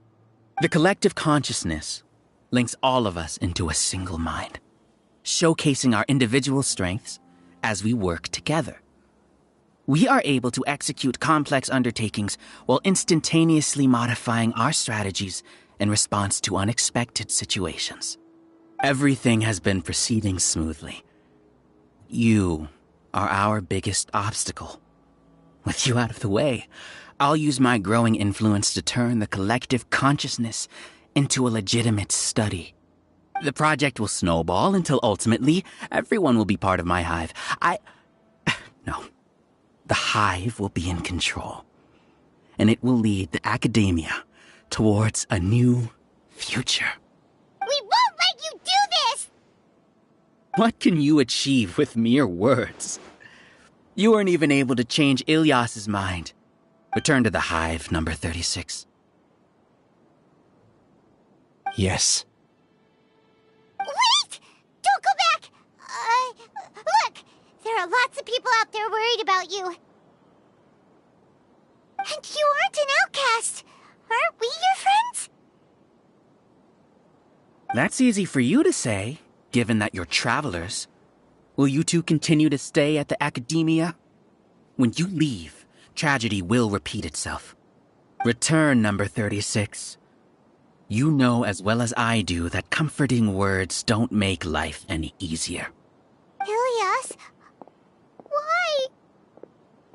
You two are just as arrogant as Alhaitham. You think that everyone should be like you and live according to their own truths. But you don't realize that most people simply want easy lives. I allowed number 36 to leave the hive without his memories only because I knew he would eventually return. This proves that I know more about human nature than you do. Alhaitham, do say a word or two. I will consider them as your last. I made those words quite clear a year ago. The model you presented was extremely unstable. No amount of garish packaging will change its fragile nature. It can't be helped. If you were clever enough to realize those problems, then you would have been aware that the hive changed when Ilias returned to this collective consciousness of yours. What? What's happening? The collective needs motivation to execute its plans, just as machinery requires energy to operate. That's why you, as the Overmind, synchronized your hatred of me into the collective, prompting them to create and execute a plan to eliminate me. However, when Ilias returned to the collective, his memories and emotions were shared with the rest of its members. This includes his perception of me. Thanks for that. You know, you don't seem like such a bad person. Strange, isn't it? Why did I have those thoughts at that time? This contradicts the hatred you had provided them, and these two differing emotions will give rise to new conflict. So that's it. Wait, so you knew that Ilias would return to the hive? And then you pretended to keep him around just to fool Siraj. Wouldn't expect any less from you, Alhaitham. Once the collective consciousness bugs out, we'll take that opportunity to... wait. It's back to normal already. Alhaitham, I told you. You're too arrogant. Did you really think that your little scheme would be enough to destabilize the hive?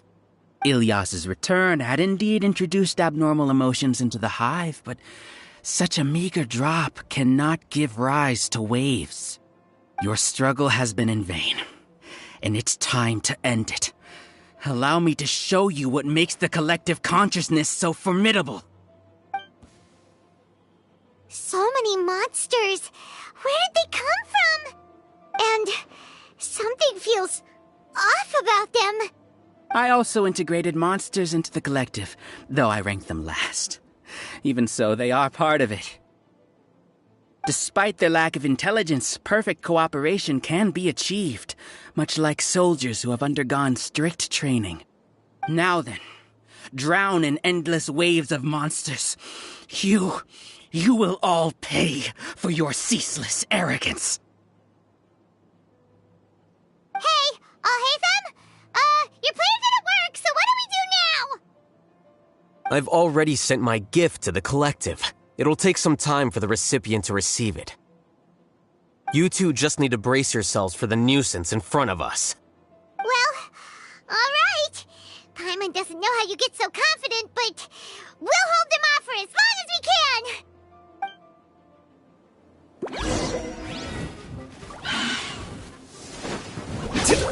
Here you are. There is no escape!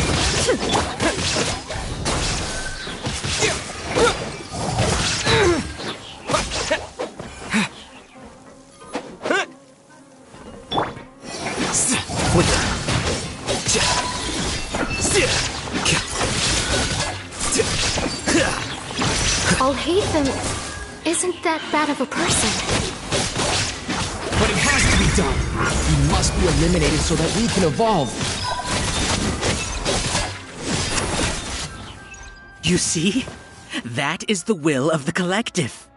Even with the hatred gone, they continue their work. An external anomaly cannot shake the collective's stability.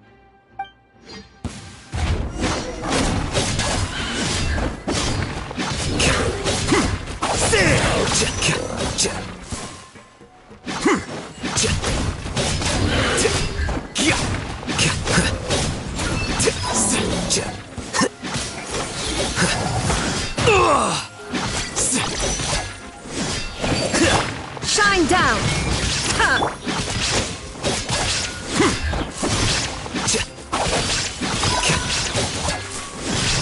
He won't hold out for much longer. He's a lot tougher than we imagined. Something's gone wrong with the academia. The march.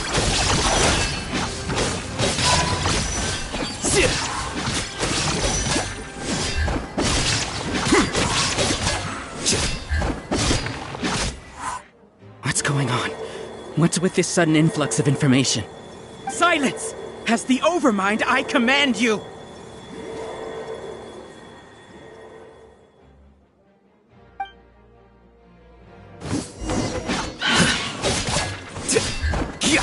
Here you are.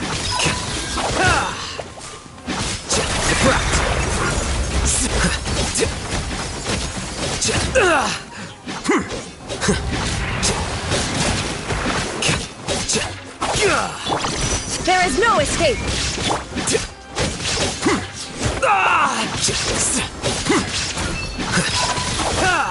How is that possible? Why hasn't it been resolved yet? Error in our judgment? The will of the collective cannot be wrong.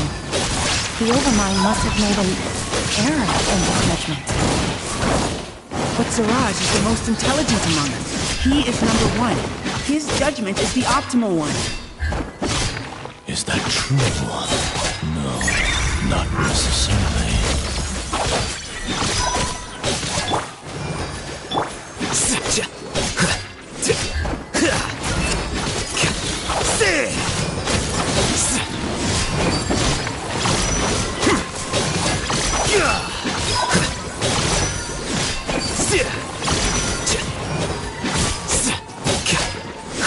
Here you are.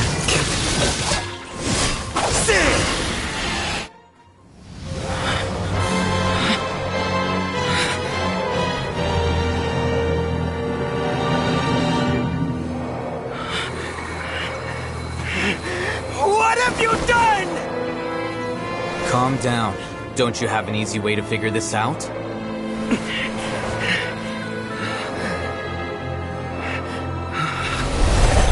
Designated as number 36? What a shame. From what I can see, your talents merit a smaller number. Putting aside the validity of the data, it is meaningless to judge individuals based solely on their jnana energy. What you said to Ilias has now become a memory shared by all members of the Hive. I see it now!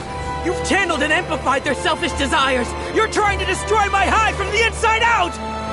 Human minds are not infinitely pliable. And your Hive has stretched many of them to their limit. Once your authority as Overmind starts to wane, it won't be long before your subjects snap back. Is it worth living here like a machine? Being a tool for the rest of my life? As soon as one person begins to have these thoughts, selfishness, doubt, and fear will propagate, thanks to the web of consciousness that you built.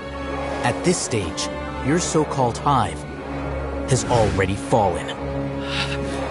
It's not over yet. I am the Overmind! There has to be a way!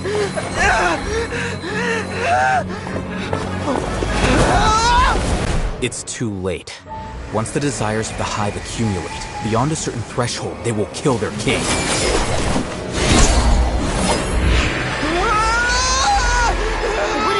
Such a disgraceful defeat if I was the Overmind.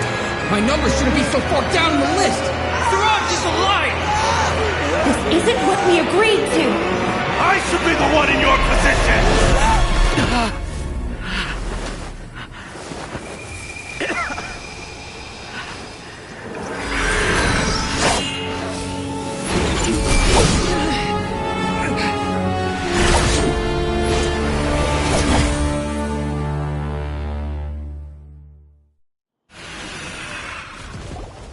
The Hive shut down?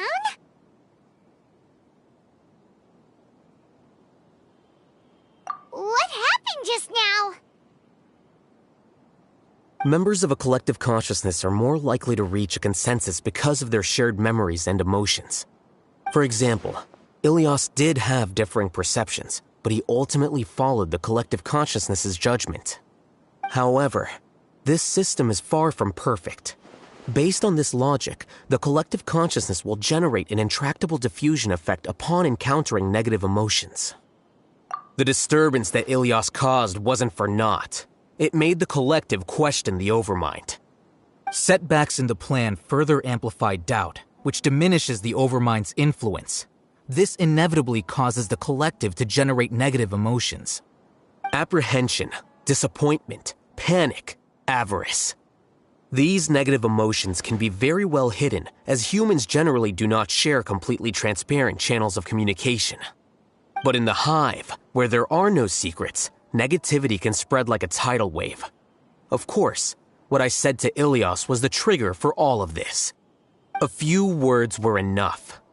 Believe in the power of words, Siraj. You were already thinking of a way to destroy the collective consciousness. Even back then, you knew that Ilias was the bait all along. But how did you know? Since when? I knew it from the moment I saw him. Moreover, I never looked down on you. My opinion of you has always been objective. You have a naive view towards the concepts of collective consciousness and human evolution, but you are intelligent and disciplined. You would never let a test subject escape. Mistakes like that are beneath you, and you also won't leave any mistake without a resolution. I never thought I'd hear those words come from you.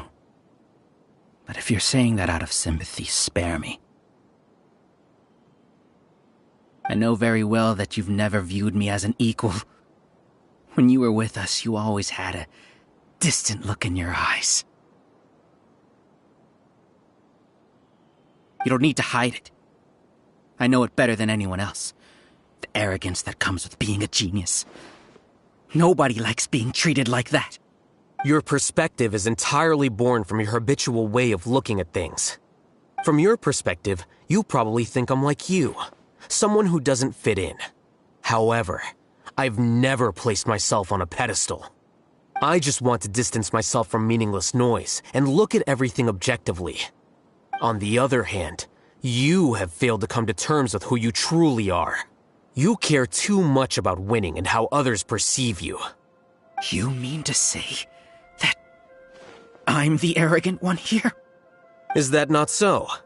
Arrogant and emotionally fragile. You view people as a simple, mediocre collective, while you regard me as one of your kind. Regardless, I have lost. You can take me back to the academia to stand trial. You will stand trial, yes. But arresting people isn't in my job description. I'm just an ordinary staff member. I believe it is the General Mahamatra's duty to escort you away. Sino? What are you doing here? I followed the symbols. Looks like things have already been settled.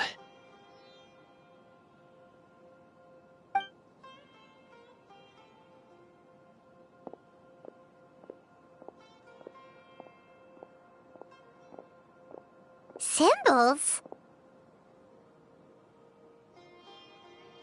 I left a similar picture in my letter to him, and I made several similar symbols on the way here. Wait, what do you mean you left a letter?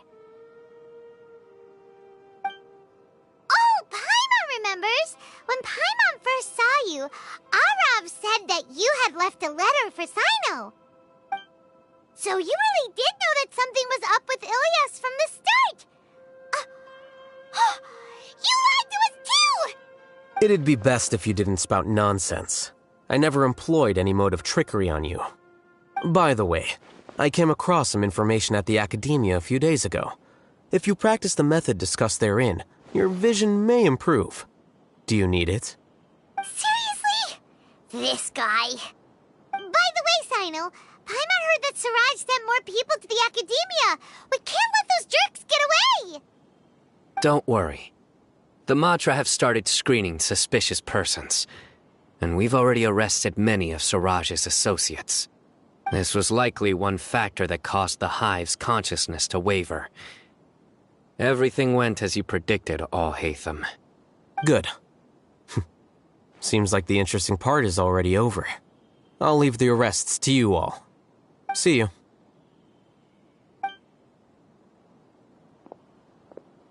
And off he goes. There still are a lot of test subjects here, so let's stick around for a while.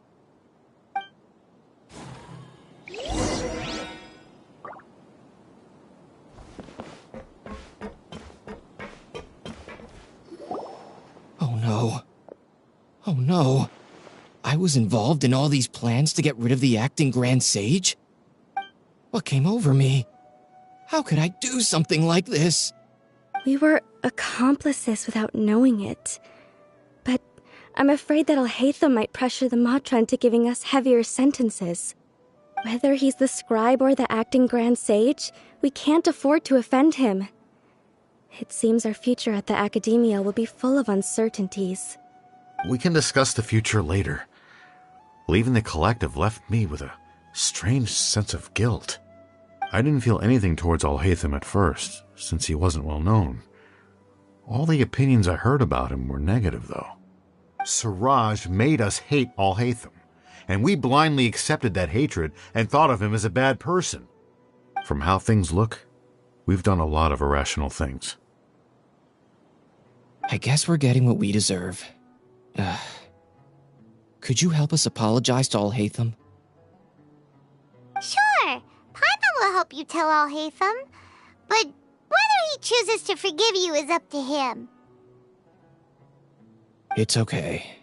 No matter what he chooses, apologizing will make us feel slightly better. If he chooses to remember this, we're prepared for our punishment.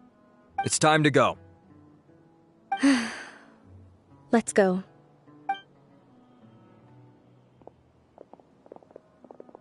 So, were they all duped?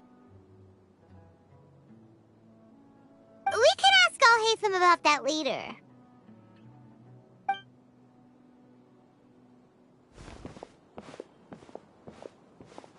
Looks like I can't exist as Siraj number 36.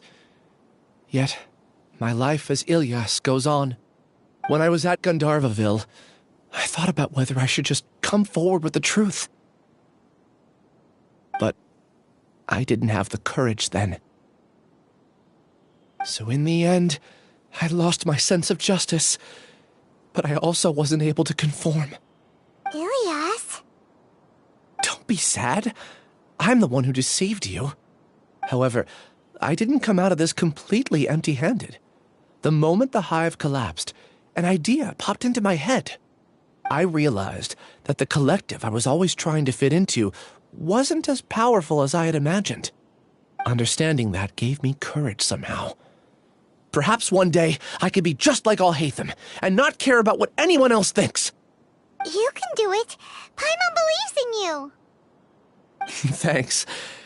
Well, I should get going. I'm one of the primary suspects in the case, so I'll have to receive my due punishment. Can you keep this a secret from my parents and my sister? I just don't want them to worry. Also, please apologize to Alhaitham for me.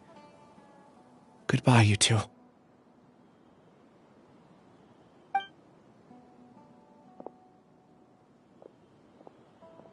All the test subjects have been taken away. I'll have my subordinates seal the place, retrieve all documentation, and destroy the system. Are you two hurt? I brought bandages and hemostatics. Paimon's fine. Just a little tired. Get some rest. Alhaitham is probably waiting for you at the entrance. Go see him when you're done here. Watch out for any of Siraj's associates who might still be in hiding. If you encounter anything you can't take care of, come find me at the Academia. Okay, you stay safe too, Sino. Let's go meet up with Alhaitham.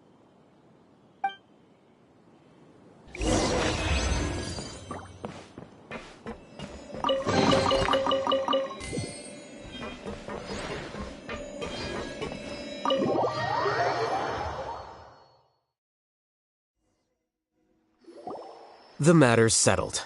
We can return now. I actually thought it would have been settled sooner. This took much longer than I expected. Judging by your faces, it seems like you two still have some questions. I respect your curiosity, but I'm off the clock now, so I'm not going to field any questions. Hey, we're not your colleagues! You couldn't tell that was an excuse just now? What? Are you kidding me? You're not leaving today until you explain what happened back at Siraj's secret base!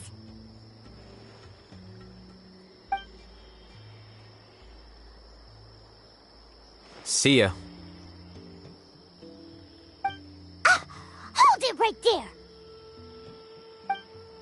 Are you done? Your behavior is reminding me of some other people. Stop changing the subject!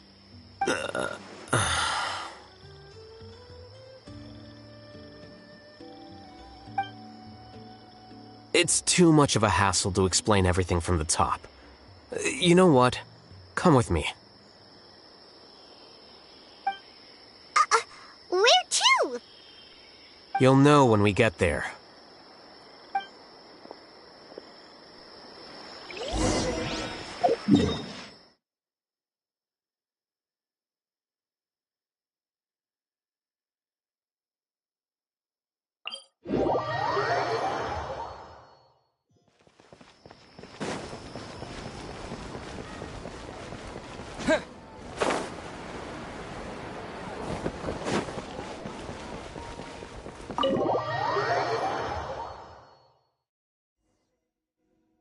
Is this your home? Yes.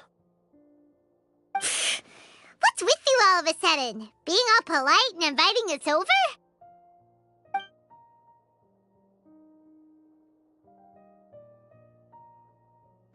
Ah, you're back. Quick, come help me see if this painting's all straightened. Huh? Who are they? Stop making a fuss. They're obviously guests. You're not from the academia, are you? I'm unsure she's seen you before. You're that person from that time in that one place! Wait, what? How do you know me? Oh no, do people know that I live here? What? You're embarrassed only now of all times? Oh, you guys are roommates! Yes, we are, but keep that to yourselves. Please, don't tell anyone else. I keep a few books on collectives and the subconscious here at home. I'll get them. You all chat in the meantime. Hey! Hey! You're leaving just like that? What's the deal, Alhaitham?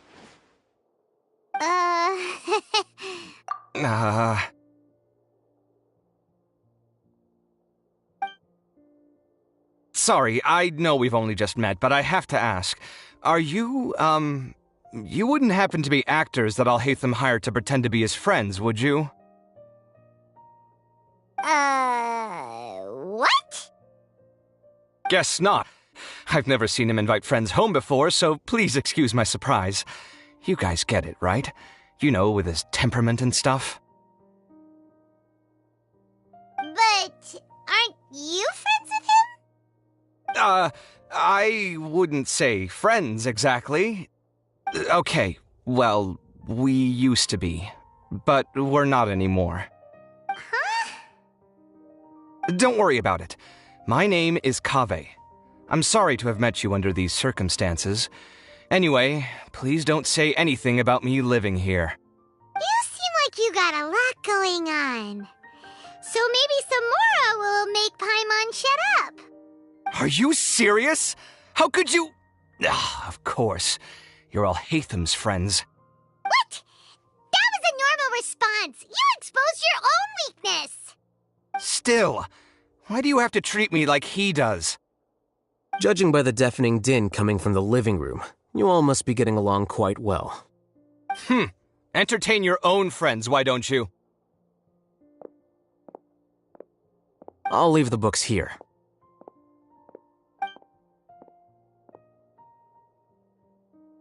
Paimon's dizzy from reading. This is way too complicated. Why don't we just ask questions instead? Paimon wants to know, how did you know about the collective consciousness's weakness? A year ago, Siraj presented his thesis to the Grand Sage, who offhandedly asked for my opinion. I actually responded with 2 lines of reasoning. The first, as I've already said, was that his research was on human evolution, a subject prohibited by the academia. The second was that I thought the direction of his research was too extreme, but his approach too conservative. Wait, That's too conservative? He built such a large lab, gathered all those people, and even tried to get rid of you! One way to stabilize a collective consciousness is to remove the test subject's humanity altogether. The optimal solution to achieve collective consciousness is to focus solely on the overmind and treat the other test subjects as tools. That's way too dangerous. You're not seriously considering that, are you? 'Cause, whew. I'm merely stating the facts.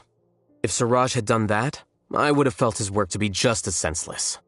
It's impossible for any species to evolve overnight, and humans without their humanity cannot be called humans. That's why the academia prohibited research into human evolution. Most research of this kind tends to run contrary to evolution. Huh. Paimon gets it now. Ha! That's rich coming from you. If humans aren't humans without their humanity, then you'll probably evolve into some other species in another decade, I wager. What about you? Are you going to devolve into a fungus? At least I'd be a fungus with empathy. Sorry for eavesdropping, but what happened to you guys? Are you in trouble? Sort of. We encountered a strange researcher that had it out for us. Are you all okay?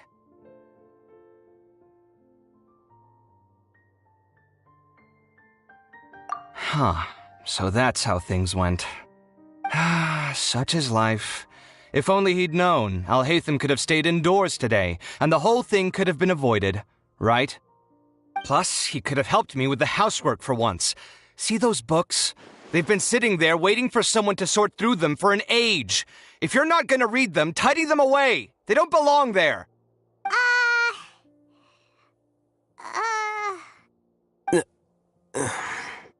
Can you feel the awkwardness in the air?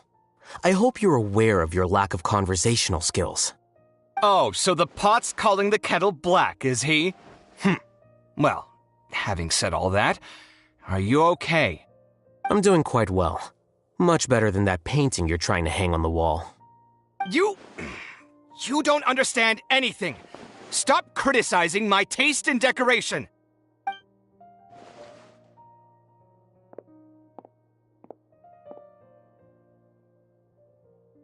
Paimon can't tell which of them is more problematic. Let's just get this over with and leave. You whisper very loudly. Oh, yeah, Paimon's been told that. Do you have any more questions? Let Paimon think. Oh, by the way, the other researchers apologized to you. They hope that you can forgive them. I bear them no ill will. More accurately, I don't really care about what they think of me. To some extent, they were also fooled by Siraj. The Matra will take this into account at their trials. Ilias also said that he wanted to tell us the truth at Gandharvaville, but he didn't have the courage. He apologized to you, too. It doesn't matter. I never considered asking him to come forward with the truth. Judging from his experiences, he's more courageous than the average person. There's no need to lay even more criticism on him. Criticizing the brave only shows how weak you yourself are. I'm going for dinner in 10 minutes, so I'll field one last question. Paimon doesn't have any more questions. How about you? Oh, yeah, that's a good question. You only started investigating with the Matra at the Academia because you were interested in something, right? But after meeting Siraj, it didn't seem like you were interested in him or his experiment. I had no interest in him personally, but I was curious as to why so many people were willing to form a collective consciousness with him. I now understand the reason. Correct. The fall of the sages and the shutdown of the Akasha terminals deeply affected the academia.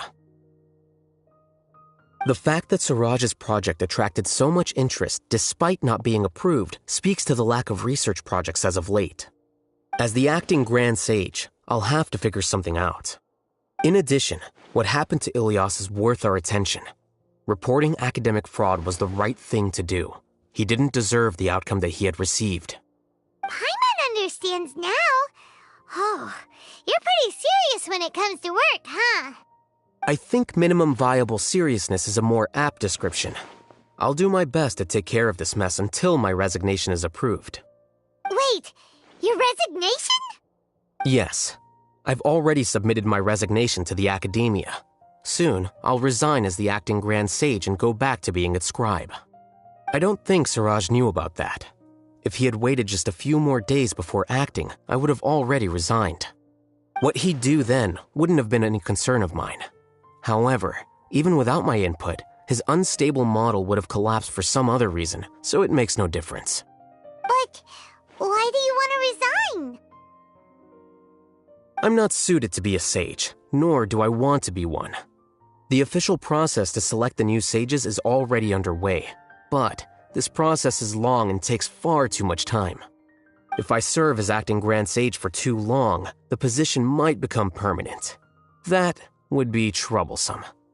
This job isn't something I want to spend the rest of my life doing.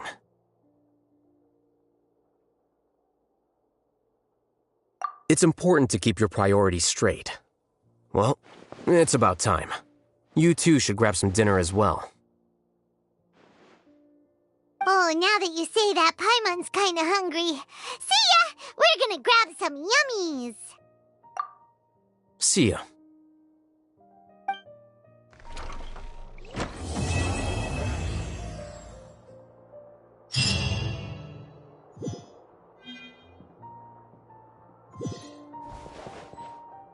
The name Siraj doesn't ring a bell. Was he in your class? He isn't someone who would leave an impression, so it's expected that you don't remember him. I've always had a hard time appreciating the way that the Academia pressures people by labeling them as geniuses. But even so, the Academia can't be left to you. Or perhaps I should say that I'm delighted to see that you have a base amount of self-awareness.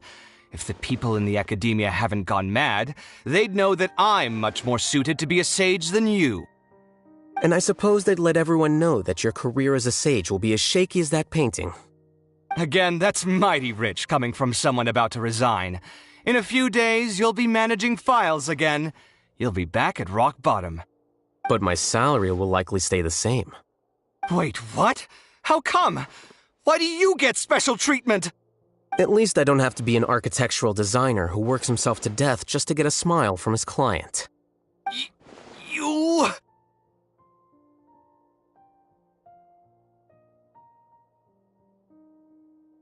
I took time out of my day to clean the living room for you, and this is the thanks I get for it? I'd have been better off catching up on my work. I still have designs to finish. Make sure to pay back the rent you owe me. I'm going to buy some furniture with that, Mora. What? Are you trying to annoy me to death? The decorations you buy keep getting uglier and uglier. What's the point of having a boring wood carving in your house? You'll have to blame that on my financial freedom. Fine. Go ahead and hide behind your financial success if you want. But if we forget Mora for a second, do you have anything of true value to boast about? I think I'd have too many choices, to be honest. You, on the other hand, can you think of any redeeming features at all? Artistry, for sure. You don't know the first thing about interior design. Don't go off buying random furniture unless you take me with you. So I'll have to bring you along and then buy you drinks? Of course. But why would I do that? It would just be another form of a loan, and you'd have to pay me back eventually. Can't you just be nice and not ask for the Mora back? Pretending that you're not in debt is as ridiculous as pretending you're not living in someone else's home. Word will get out sooner or later. Speaking of which, your friends won't say anything, right? Tell them to keep all this a secret. There's no need to hide it so carefully. I think the truth's already out. You're such a lightweight that a few drinks at the tavern had you spilling all your beans. What? No, it can't be.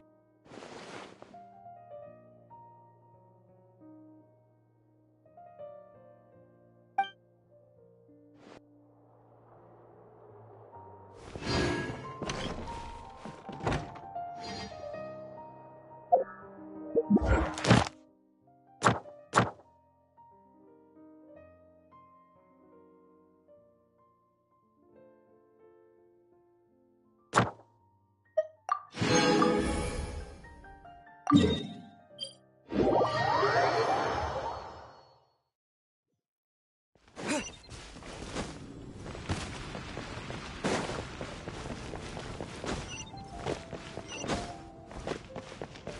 Astra Ab. Thank you for completing.